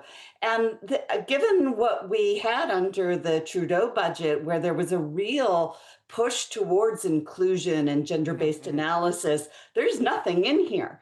And universality is not inclusion. And there's going to be a lot of commentary about the lack of GBA plus, like real GBA plus analysis, and a lot of commentary about the lack of inclusion. Okay, just for people, WTI is West Texas Intermediate, which is the benchmark price of oil. $73 a barrel is what they project here. It's going to be higher than that. And GBA plus is the gender-based analysis that Chrystia Freeland famously would apply to her fiscal document. So just for people who don't know the acronyms, Lizzie, that's just what I'm doing there. Jimmy, no, it's all good. It's all good. It's just, trying to keep the conversation going. Jimmy, your thoughts on this? I mean, better in the immediate term, but boy, there's a whole lot of uncertainty and downside risk all throughout this document. That's right. I think it basically takes a picture of where we stand today since the budget, economic developments, and taking stock of the new measures that were announced to respond to higher gasoline prices or higher grocery prices. So all those announcements they've made in the last few months, this is where they kind of take the picture and say, okay, here how it looks. And yes, it does look better on the bottom line, but that's because of prior revisions to GDP numbers. It's not really so much that sound fiscal management that Carney and Champagne were touting yesterday. But we know that, to your point, it remains a very uncertain environment. As we speak, we have businesses closing down. So a lot of businesses, exporting businesses, have been sort of hanging, trying to see through this shock and hoping for some better news. But what the news we received a few weeks ago about the broadening of tariffs applications in terms of metals, that is causing some serious damage to confidence, and we're seeing some businesses announcing they're going under. And what I didn't see in this update is any sort of enhanced package or updated package to assist those industries. Not that I don't think that they will intervene, because some of those industries, some of those sectors, you're going to need them for all the projects, the infrastructure, the critical minerals, the defense. You're going to need them for that, regardless of what happens in the U.S. But there wasn't a sense of anything new on that front. And it might be that we're at this point in time when we're really seeing the lagged effect of everything we've been through over the last year. Yeah, so Kevin, on a lot of the implementation of Mark Carney's plan and promise to Canadians on, defense procurement and major projects initiatives, the very clear macro picture from the Prime Minister. There's the micro reality that Canadians live. There's this big execution gap in the middle where a lot of these things have got to get moving, right? Is like get shovels in the ground and go from a project announcement to a project development. How quickly does that need to happen to sort of change the economic picture that's laid out here? Yeah, so the economic picture is as difficult as Jimmy and Lindsay said. It's like we're talking about an economy that is growing 1% of 1% growth in real GDP for a year. That's very slow growth. Next year we're hoping to get something closer to 2%. That makes an enormous difference. So the context is a weak economy. So yes, you want to get things moving quickly. It's an enormous challenge to get people to want to invest more with all this uncertainty that is hanging over. Like, I think when we look at this document and we see, we try to find results. Like, where are the results on the big projects? Where are the results, on other, types of capital formation? Where are the results on training programs, et cetera? I think that the government it's not really there. And I think maybe the argument is that we're 1 year into this government's mandate. We're 5 months from the budget. We're just a little over a month from the Budget Implementation Act. So it's kind of hard to kind of raise flags, do ribbon cutting on a lot of projects, and move. But I think there's going to have to be a document that tracks the overall progress, the execution of this this plan kind of going forward. And it's not going to be the fiscal update. And I don't think we can wait to budget 2026 to actually get an operational document that says here's the Canada Strong Plan, here's where we're at on all the various projects and funds that have been setting out, here's how we're moving forward. And it won't be a financial document, it has to be an operational document. Well, Lindsay, on that, I mean, things can kind of get clogged up sometimes in government, especially if a small number of people are central to the decision-making and the operations of any of these programs. Is it just too early to be expecting results? Because, when the Prime Minister says we're going to move at a speed and scale, that we've not seen, sometimes that means taking a 10-year horizon and bringing it down to 5, or a 5-year horizon and bringing it down to 3. It doesn't mean overnight, right? So when do we see results? We can look to the infrastructure bank for the kinds of announcements and progress. When you pick these kinds of projects, you're not going to see the kinds of returns that you need during these slow times where we need sort of immediate progress. Look, the nation that wipes bums, changes diapers, feeds toddlers, and cares for dying patients needs that investment now, and we could see those returns immediately. But yet again, the care economy has been left out of Lisbon left out of these economic investments, and yet we could see those returns immediately. Again, this is an economic update with investments that are that stereotypical boots on the ground infrastructure investments, and we forget where our necessary investments need to be, particularly for women to enter into the workforce, to stay in the workforce and be supported. We're the ones who bear the price when a care economy collapses. And we saw it collapse during COVID-19, and we haven't invested in long-term care. And we're seeing the lineups for universal child care, and we continue to. So if we wanted to see immediate progress, we could have, but we have blinders and blinkers on as to what investment in the economy means. So, well, Jimmy, on the projections on things, last year, I think the consensus of the private forecast was 1.1 growth for 2025.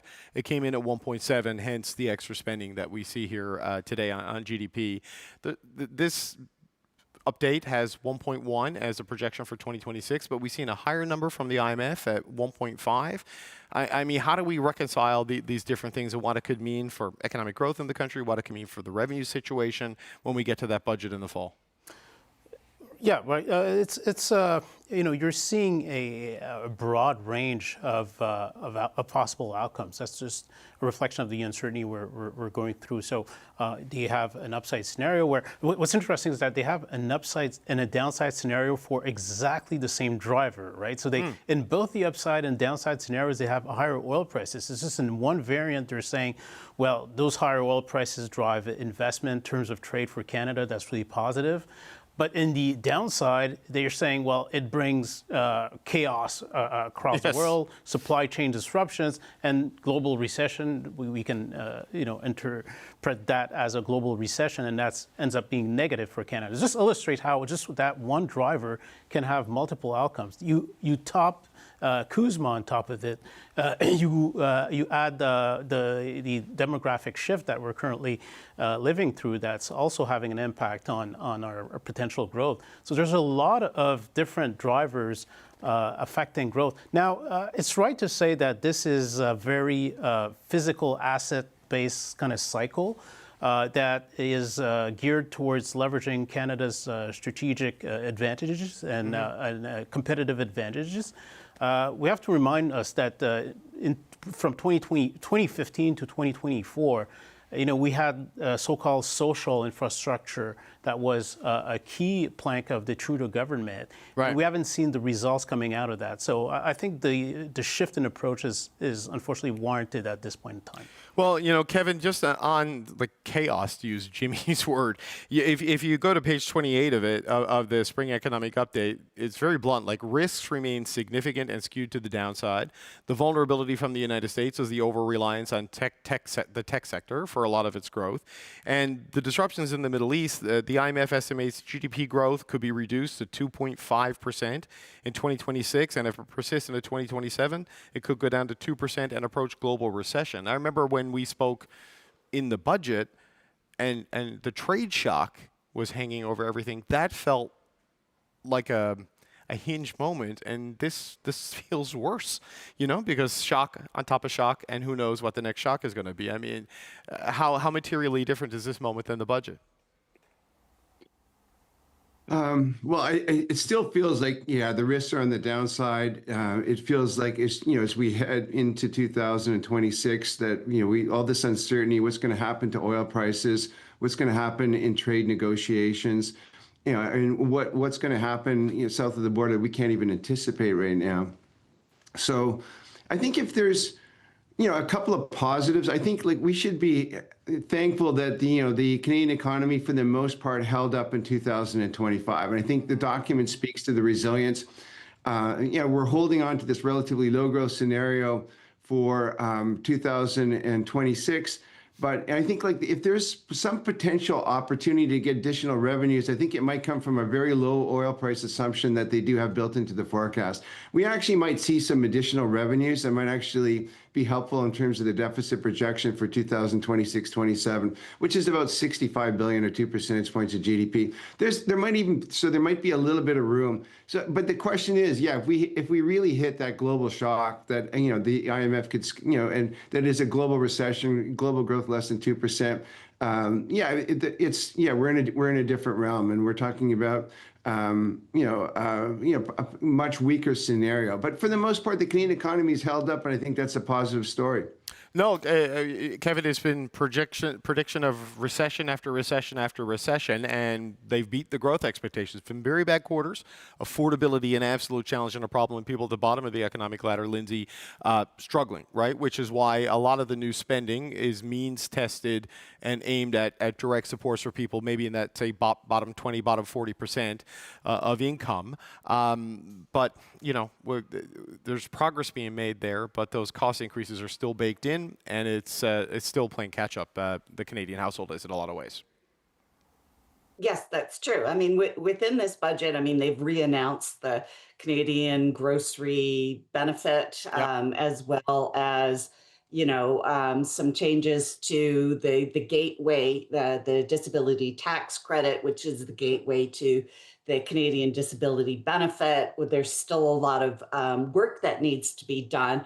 But I'll take issue that a couple of $1 billion spent on social infrastructure has anywhere near the kind of investment that we put into brick and mortar, and to put the kind of economic benefits that should be coming out of a couple $1 billion a year scattered throughout social infrastructure to the same level of $15 to $20 billion is, that's offensive. Okay. Jimmy, we may see with oil and other things an improvement in the deficit number for the fall, but we've only got a couple of minutes left here.